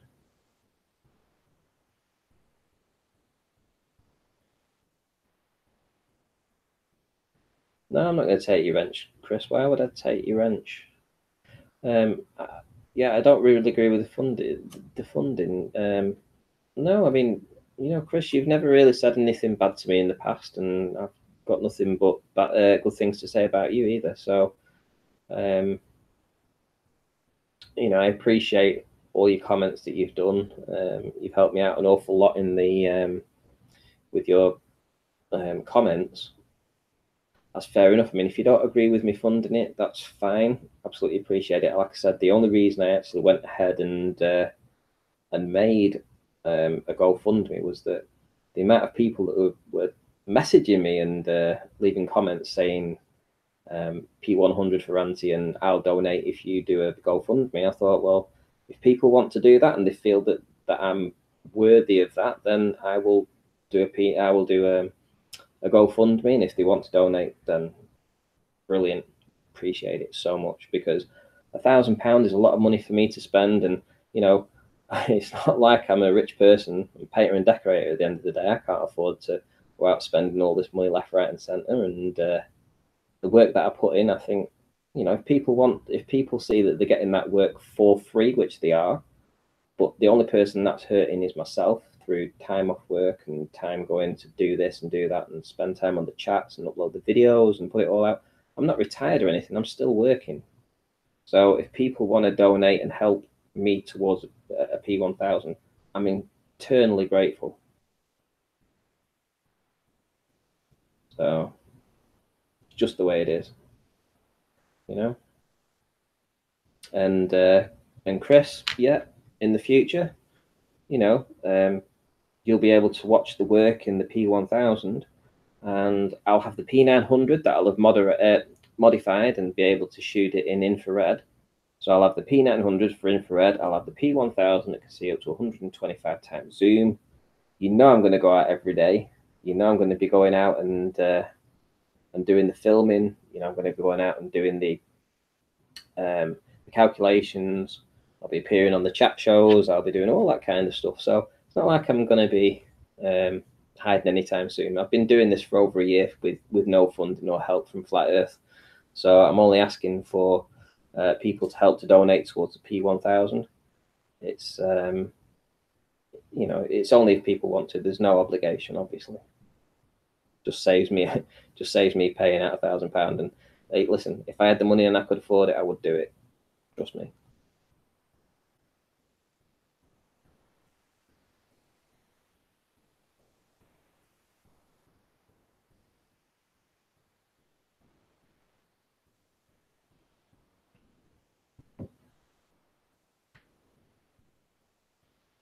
Well, I've got to pre-order it. I definitely have got to pre-order it. That's the thing.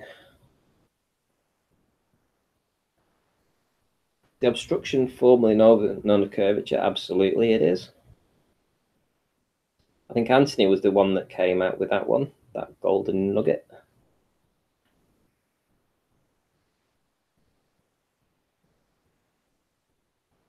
Thanks, Telex. Happily donated £10 towards killing the globe. Well, do you know something? You've been in the chat for the last 2 hours and you haven't been out of order. So even though I don't know who you are, I'm going to add you as a moderator. If you abuse your wrench, I'll take it off you.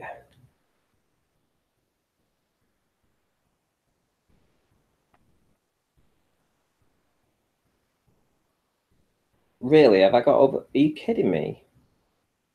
£405. That's this is beyond my wildest dream. More pictures. This is beyond my wildest dreams. I mean, what can I say?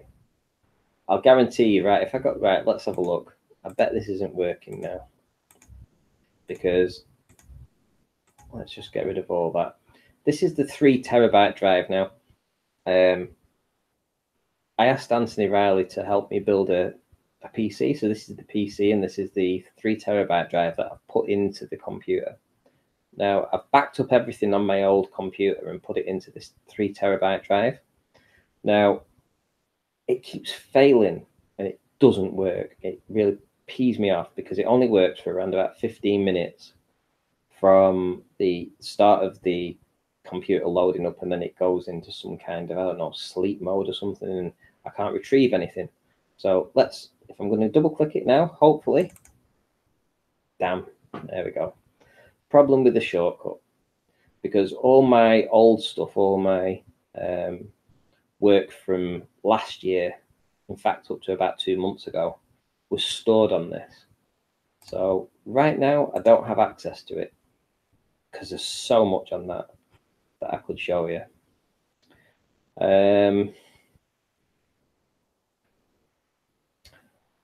Let's see.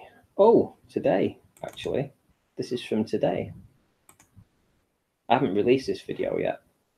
I found a new location for filming. Now, this is the the original video. I've edited it out at the back, the video that I'm going to release on my channel, simply because I'm walking up steps, so I speed it up, so it's just that it doesn't waste too much time. But this is a new observational point.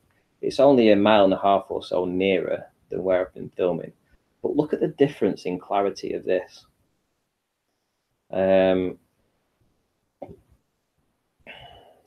Now, from this location, don't get me wrong, you should see this lighthouse, but you should only see it to about where my cursor is right now.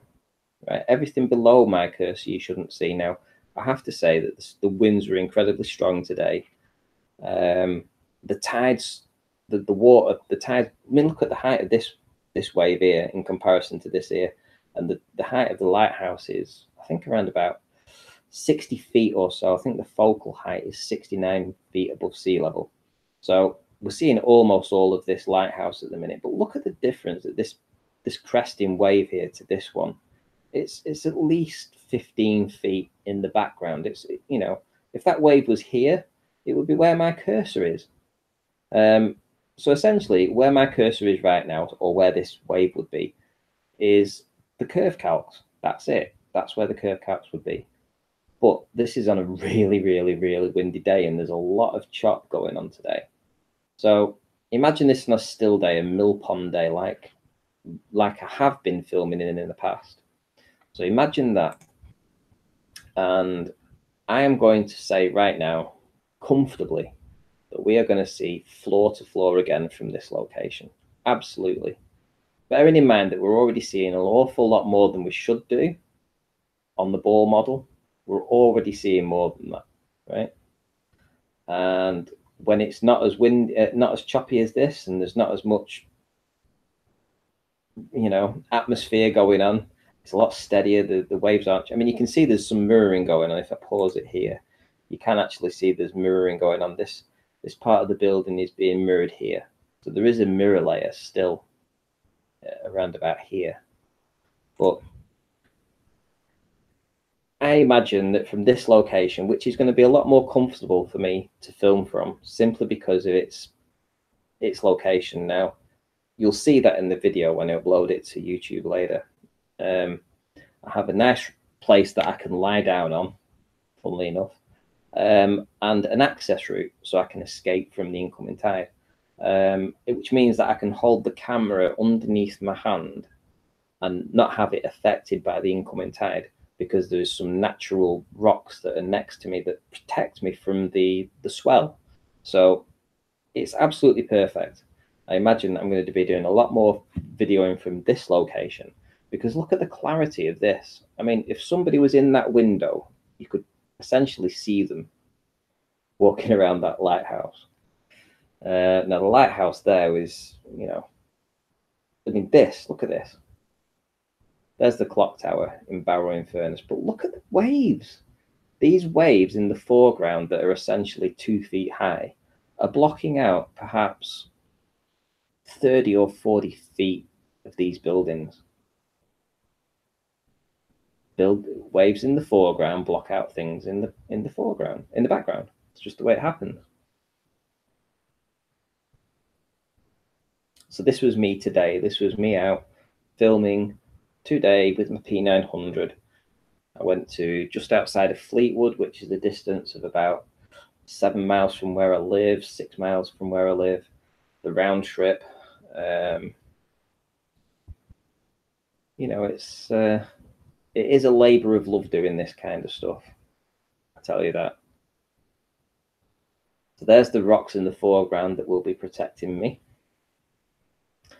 There's my tripod, my mini tripod that I've just put down. I was lying on this piece of wall here, just showing you where it is. And what I do then is just go down a couple of steps and stand next to the incoming tide, turn around, look at the tripod, which essentially I have to lower myself down to get in a direct. So I'm trying to measure the height here. So I'm trying to estimate the height above sea level. And it was my guess that from this location, I was 4 feet above sea level when I took that. which was, you know, fairly accurate because I was holding it about rib height. Again, there's looking over at the turbines in the distance, more wind turbines.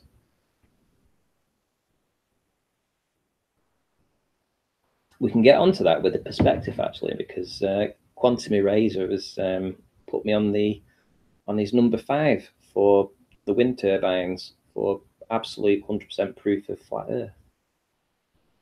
So yeah, again, I get down, and so this will be a nice location to film from. You can see that I've got an escape route up to the stairs there, so when the tide comes in, I can just hop off that wall and away I go.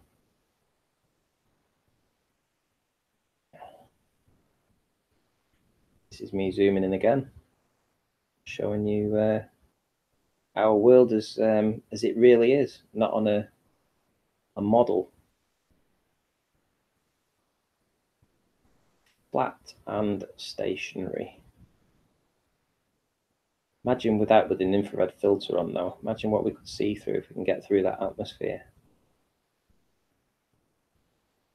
It'd be sensational. Anyway, so this is the part that I'll be editing in the video. I'll just skip through this part, climbing up the stairs, because I'm just saying this is where I am. Climbing the stairs, get up to the top, show you where I am. So this is Chatsworth Avenue. So basically, scroll back out. There's Chatsworth Avenue. So everybody knows where I am. Everybody can see exactly where I am. So there's no, you know, there's nothing hidden from the work that I do. I try to show every single video exactly where I'm standing, you know, and there's no airs and graces with it. It's just as it is. That's not the one. I'm going to do the, where's it gone?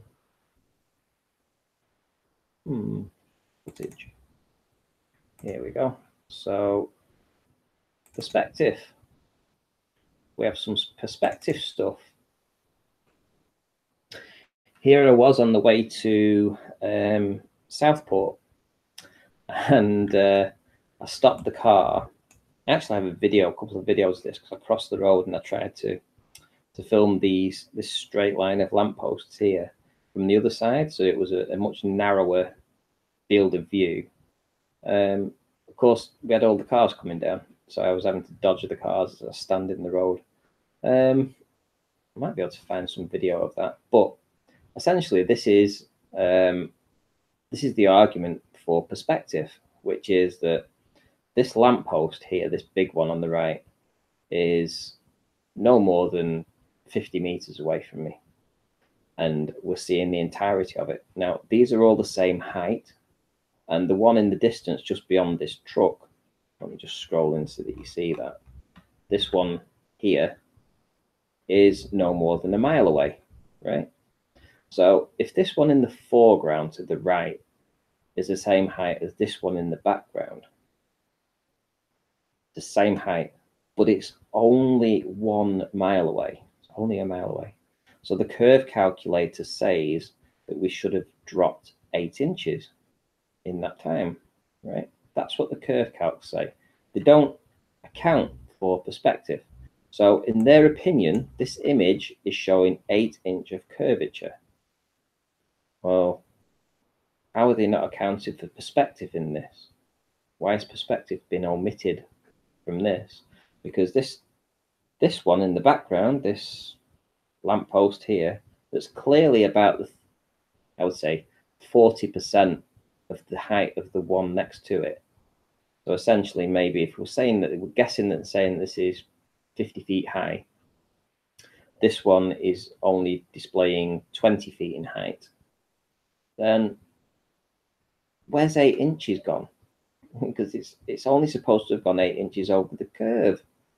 So what we should be seeing is this lamppost the same height essentially over here with just an 8-inch drop.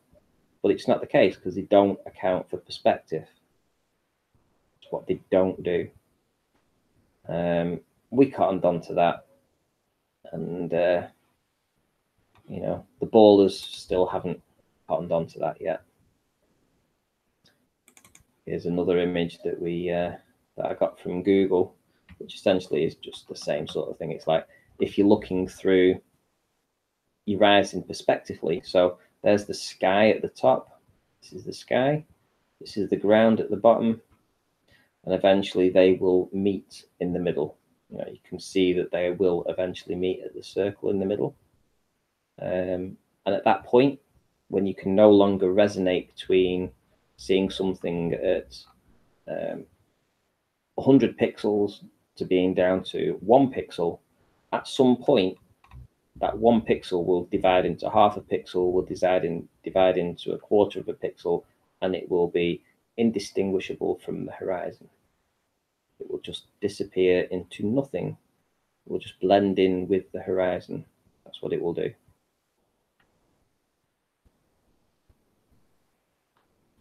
It's just the nature of the world that we live in. And they don't account for that. They think that we should be able to see from here to New York. That's what they think. It's not the case.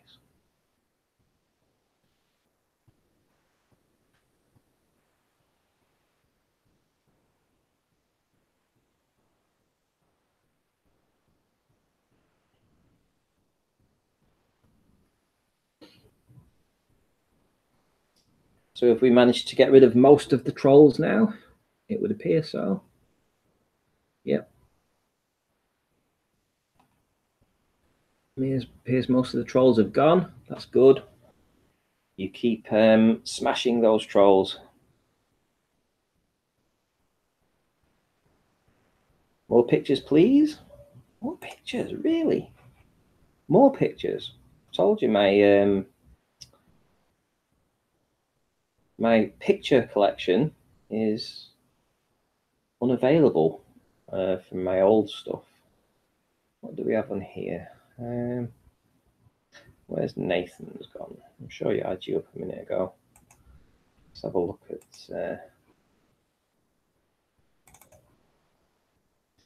see if I've got the wind turbines on here, or did I just send you them as a separate one? Oh, look at this.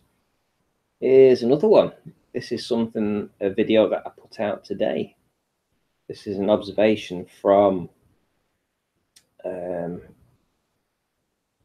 South Pier in Blackpool. Now, as you can see, the wording at the top says reality is so much different to that of the sphere model. Now, if we look at the top half, so all this stuff at the top here, this is, and it's not going to do it, but this is Peak Finder, and it says from this location, this is what Peak Finder says you should see. So it takes into account the curvature of the Earth, this, that, and the other. However, when it says reality isn't the same as this, and I mean that it's not, because look here, we're seeing the tiniest little top of this peak, which is there. But what's this? What's all this adjoining land here? What's all this? Oh, where's it gone? It should be beyond the curvature of the Earth, but it's not. It's visible. In fact, there's even extra land here to the right, which is down here. It should be gone beyond the curve. I know Ute mirrored this video, and he put some filters on it as well, so he was able to bring out more, he was able to enhance more of it. But look at this. Does that match this? Does that match this? Absolutely not. In fact, this is almost joining. This is almost joining. But look at the gap here. And this is almost touching. So this is hundreds of feet difference between what the curve calcs say and what reality shows. I mean, we have a piece of land that comes down here. In fact, I might be able to bring Ute's channel up. Let me just see if I can find that, because he did actually mention it to me.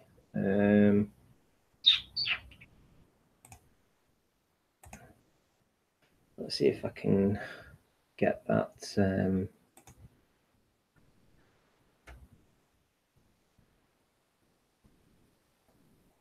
Ute replied. There we go. So he's asked me not to copyright strike his channel, which is fine, because I'm not going to copyright it at all. And this is him putting the filters on it. This is him applying the filters. So this is what he's done. He's mirrored my video. If I pause it just there, can you see how this is almost, it's almost touching one another? Let me scroll back a bit so you can see. Look at this. Look at this land here. I mean, there's the tiniest little gap there. He's applying these filters to the video. Now, this is hundreds and hundreds of feet. These mountains here are over, you know, they're over 3,000, 3,500 feet tall. We're talking hundreds of feet difference between the ball model and the flat model. And to be fair, it is much more flat than ball. Absolutely. And then we scroll back through again on the video. He still got the filters going. If I pause it here, all this land here, all this land where my cursor is now, shouldn't be seen. If we go to the peak finder, in fact, only this little tiny top of that part of the mountain here should be visible. Everything below it should be gone. And I'm glad that he actually saw the value in this video, because it's another ball killer. It doesn't match their model. You've either got to believe that you live in a world that's being miraged, or we just see it because it's there. This mountain range here that is picked out, I can see it in my video. It's really hard to see, but you can actually see it. And this mountain range, all this stuff here should be gone. You shouldn't see it, but it's there. Just the nature of the world. Imagine using an infrared filter on this, though. Imagine what we could have seen on this day. Would have been sensational. So I appreciate that, Ute. So if you've not subscribed to Ute, I'm going to subscribe now. There we go. I'm going to ring his bell. He's always in the chats. Absolutely always in the chats. He's defending flat Earth like nobody's business. I would highly recommend you go over there and subscribe to his channel.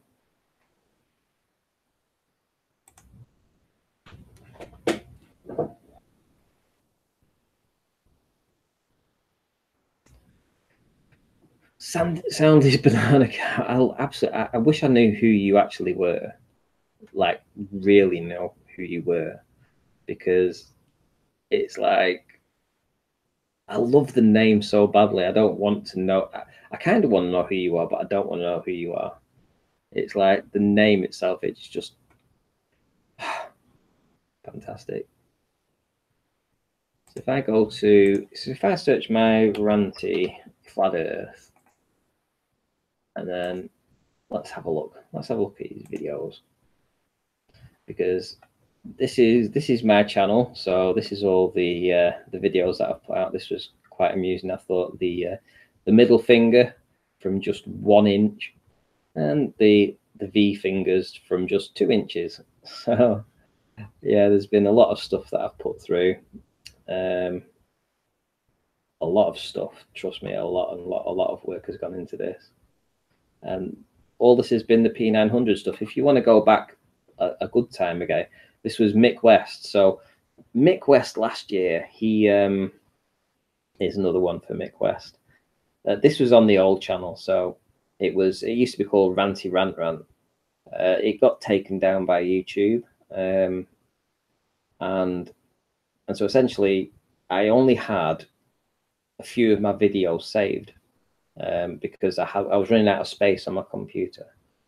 I think I had about 200 videos on Ranty Rant, and I was only able to salvage around about 10 of them, maybe 15. So the first few videos, apart from the couple of live streams that I put out that on this channel, were from the old channel. So even back then, I was onto this Mick West, and here's one of my videos. This what had happened is we'd been. Oh, that was a great introduction. I actually loved working in this, because I had quite a good software program back then that I was able to make really cool introductions. And I love this introduction. I might try and recreate that actually. It's good. Anyway, Mick West had been arguing with Anthony Riley, and I got involved with it. And he basically said, you can see the curve of the Earth from the top of Blackpool Tower. So, being that I live not so far from Blackpool Tower, I went up to Blackpool Tower and I took an image from Blackpool Tower, and I triangulated it here, using Google Earth. I triangulated my exact position. I was able to work out the exact. This part here is land. Basically, these lines that I put in is land.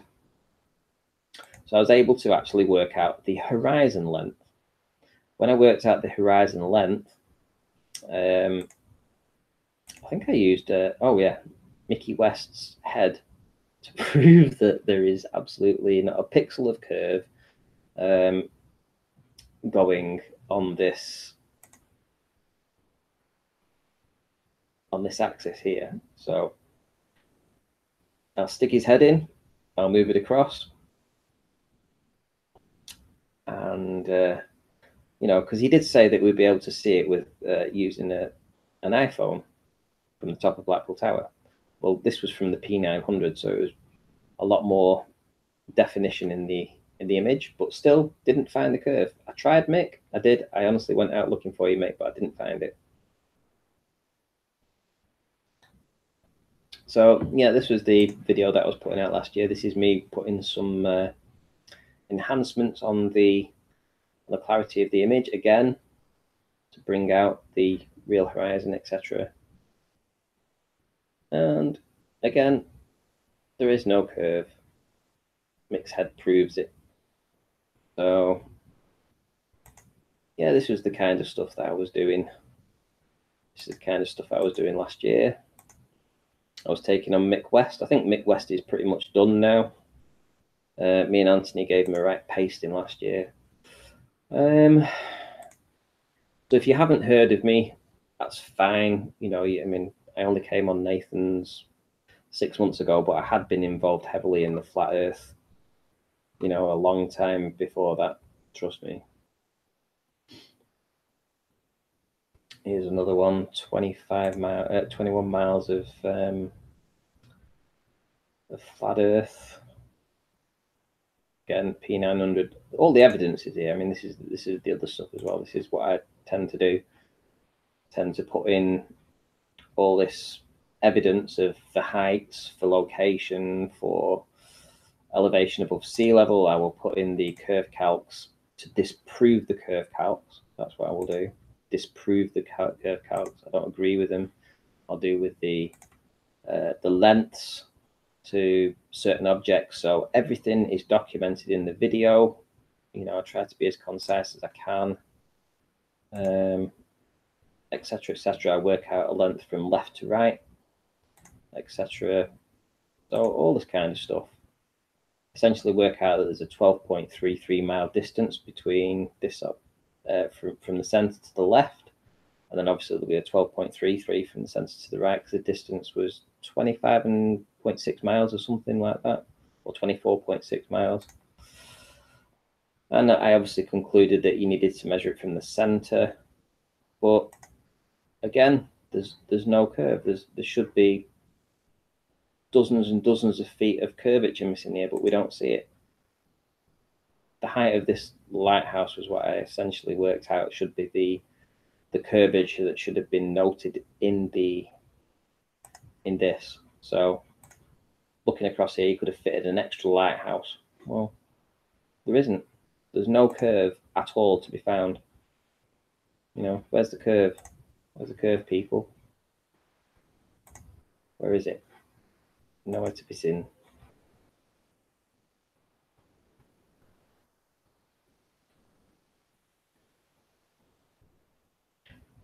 $23 likes, 4 dislikes. I wonder who the 4 dislikes were from.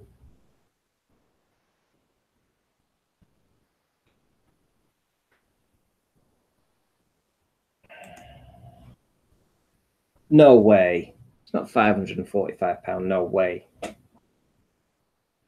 No way. That is not true. Is that true?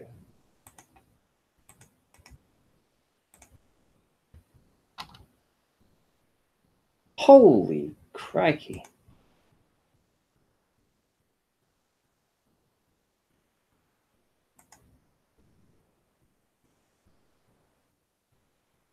I need a pee. Can you give me 2 minutes? I'll be back in a minute. Just having a quick pee.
Wow, £545, that is astonishing.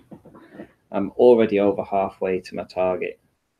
I really cannot thank everybody enough that's donated. I truly am very, very thankful and very humbled that people will be willing to donate to a cause that, you know, maybe they've only just stumbled upon. But they realize the implications of it, which is, whew, it seems like it has been held back from us in a way. Like we've been moved from what we see with our eyes to science, and science and maths can prove everything. Well, no, science and maths don't prove everything at all. They're only part of the equation. The Limitless channel. I will have the pleasure of doing this. There we go. Thank you very much. You had enough chances. Seriously. After you, oh, shall I put the windmills out? That would be awesome. Shall I do the windmills? On. Where would I have stashed them? Let me see. Let me see. Just for Awake Souls, because he trolls my account something wrong. And he is absolutely the shill of all shills. Let me just tell you now, because he trolls everybody, literally everybody, without a shadow of a doubt. This guy he's not well. In fact, the two of them aren't well. That's all I can say. What else can I say? Here's the turbines that you do not believe is the turbines. He doesn't believe that these turbines can be real. He believes they're all fake and fraud, and he will look at this and say, this is fake. This is a fake image. No, it's not a fake image. It's just that people like Awake Souls, this, I'll call him a person. Well, he's a person, but what I mean by that is that he doesn't have the ability to think outside the box and understand what he's looking at. And it's very clear to anybody with half a brain that you can see exactly what's going on here, which is we have a clear mirror line. And that at some point, the windmills in the background their angular size will reduce in size enough so that they end up being hidden by this wall of air that's in the foreground. Just what happens. He doesn't see that because he's never seen this himself. That's what he said. He said because he had never seen this himself, he would call me out as being a CGI. So all my stuff is CGI. Well, let me tell you something, right? These turbines here, all these turbines, these 1, 2, 3, 4, 5, 6, 7, and I'll show you them on Google Earth. Clear that. Get off of that. But these turbines that I have actually gone to the trouble, right? Gone to the trouble, more than Awake Shills has done, right? And imported them into Google Earth and put them in their exact location, right? So they're not just haphazardly put on here. These are to within a couple of feet in their exact location, right? Google Earth don't provide this information. This is the work that I've had to do. I've had to find these wind farms, find the individual turbines and put them in, right? It's work that I've done, not him. And for him to come along and criticize my work and say the CGI, retarded. Anyway, from my observation points, which are generally from this location here to this direction. So we're looking from here in this direction, essentially, right? We are looking down the length of these turbines. So the first turbine that we will normally encounter will be the nearest one on the right, which will be the large one. And when we get to the furthest one, our line of sight will have taken it to the left, right? But only by a few degrees. It's essentially moving it from, let's see, 3.18 degrees to 3.15. It's a 3-degree swing, right? That's what we're looking at. So essentially, we are looking down these turbines, right? So this turbine that's in the near foreground, there's a 3-degree difference between the one in the background. But essentially, we're looking down them, even though they're looking across. Now, they should be going over a curve. That's what they should be doing. They should be going over the curve of the Earth. If we lived on a ball, which we all know we aren't living on a ball. But let's put a line in here. So we've got this line I've just popped in now. Random picture. I'm going to move it up towards the hubs. And we're going to place it down. And we're going to be looking for the curvature. Looking for the curvature. So get rid of that.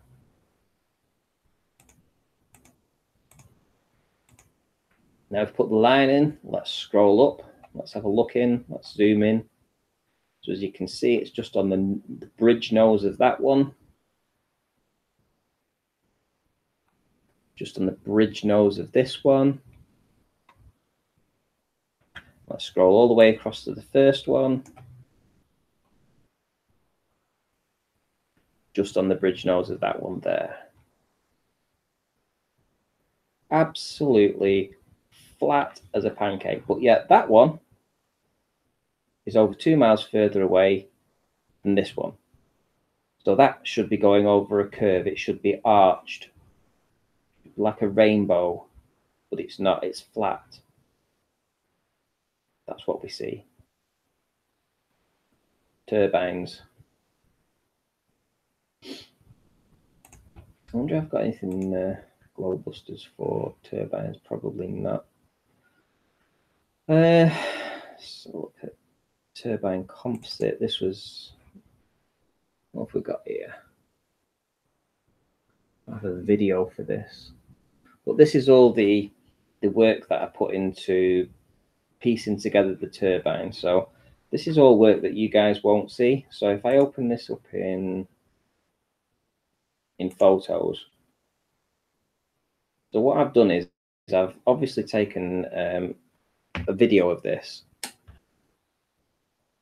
and I've pieced it together. So each of these lines here are a separate screenshot taken from the video. I've pieced them together to try and create a composite. So I've started from the left and I've named this one Left Composite 1. So not only have I spent all this time putting these in the exact location, you can see where the sand lines up the horizon lines up, etc. So I'm panning across these wind turbines here. So I'm piecing each of these together, stitching them together, stitch, stitch, stitch. This is left composite 2. So all these are, again, different stitches of the same video. Left composite 3, stitching them all together. Left composite 4, more stitching. Left composite 5, etc., etc. And this is the left composite full. So this is left full. So now what I've done is I've pieced them all together. And now we can get a complete visual in one image of what these turbines look like in the real world.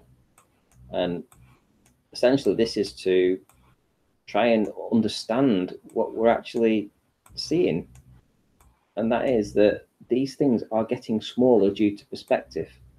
They aren't going over the curve of the Earth. You know, we've run the numbers, we've worked them out. We know the heights of these turbine hubs. We know the height of the turbine hubs behind. We know the distances involved. We've done the calculations. We know that this is perspective. It's not curvature. But people like Awake Souls, you know, the Limitless channel, Awake Souls, they cannot see beyond the fact that this turbine here, say, looks smaller than this turbine here, or this one looks smaller than this one. They think that's evidence of curvature. That's what they think. They don't realize that things get smaller in the distance, same as the lampposts. It's a sad show. It really is, that they have a YouTube channel that dedicates themselves to being flat earthers, but they cannot see flat earth proof when they actually see it, or they can't see the effort that goes into flat earth proofs when they see it, unless it's being showed like this. And I don't think this has ever been showed again to anybody. This is work that me, Nathan, Anthony, Arwin have worked upon behind the scenes, and we have never showed this. This composite here that took me about 2.5 hours to make, right, has never, ever, ever been shown to anybody other than us in any time. But we've analysed it, we've worked on it, we've understood the individual turbines, turbine locations, everything involved, the heights. We've analysed it. We know. We've done the calculations. This is why we can be so confident with what we're saying, that this is perspective. But you guys see a 2-hour show every day. You don't see the work that goes behind the scenes. Like I say, this is just evidence that this is things that you guys take for granted in some ways, or Limitless channel decides to knock in another way and say that he sees this as proof of being curvature, which is ridiculous. So there's a lot of work that does go into this, guys. A lot of work.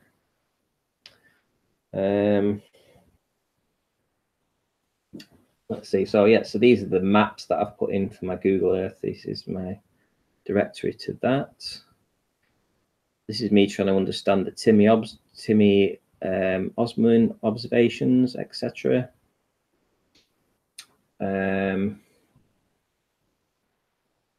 What's this one? Perspective turbines. I have no idea what that video is there. So I'll play it and just see. No, it's an image.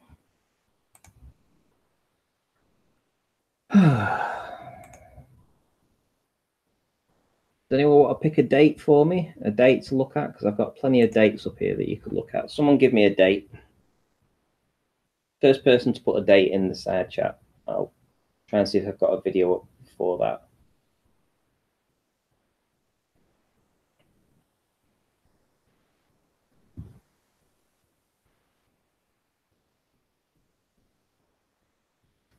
First guy to put a date in.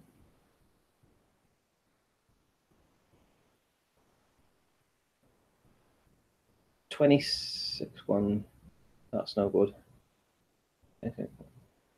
Well, somebody put a date in the side chat. Waiting.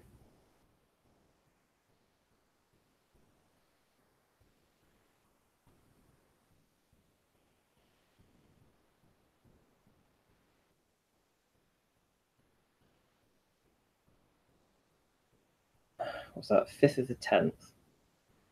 5th of the 10th of the 5th. January, February, March, April, May. That's on the old hard drive, which I don't have access to. May the 1st, January, March, April, May.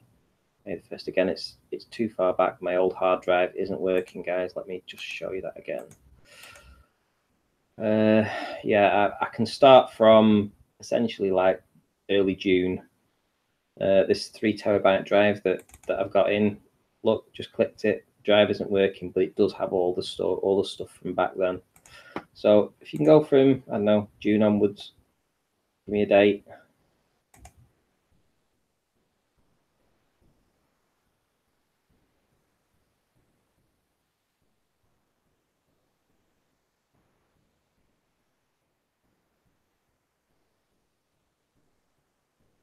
Michael Buck. Thank you very much, Michael. Much appreciated. Thank you very much. Someone give me a date. Come on, sometime from June onwards. I'll see if I've got a date for that. And if I haven't, I'll go to the nearest date to it. June the 10th, right? June the 10th, right? Let's see. June. Let's get that. June. 5th of June, 6th of June. All right. June, July, May. Oh, I've got some in May actually. 28th of May. June. Something near the 10th of June.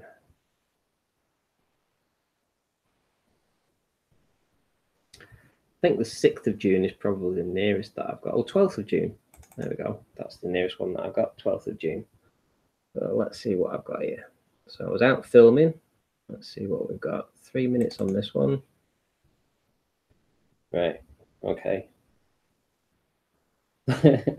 There's my tripod in the water. I have no idea what this video is, guys. It's literally, you've caught me on the hop here. So I'm essentially trying to look over at something. What are we trying to look at? So this is me. I've just tapped my feet in the water. So here's the buildings of Barrow. They're already very compressed. As you can see, there's an awful lot of waves coming in now. I'm not sure. It's still flat earth proof though, trust me, because you shouldn't see any of those buildings from this distance. They should be long gone. Let's see what I'm going to do. I'm going to lower myself down. I assume I'm kneeling at the minute rather than being down at a foot or so.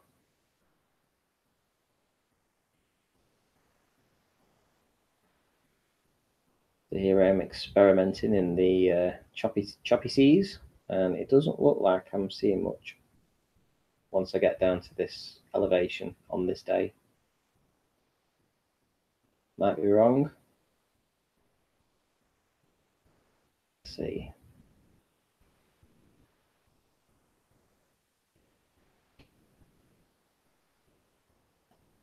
Oh, actually, there we go. You can actually see Barrow Town Hall.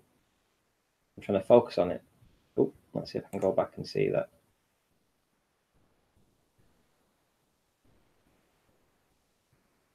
I've got a glimpse of it.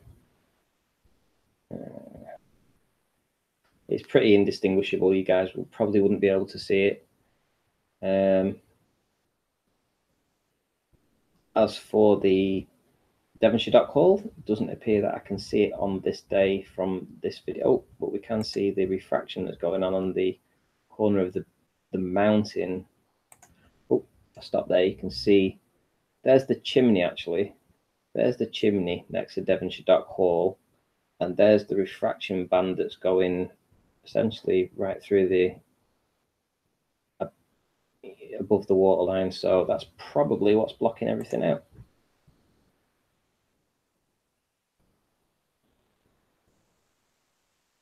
What, 2 feet? 2 feet, 18.3 miles. Obviously, you wouldn't expect to see anything anyway, and this is where they hide it, guys. They hide it behind that mirage layer.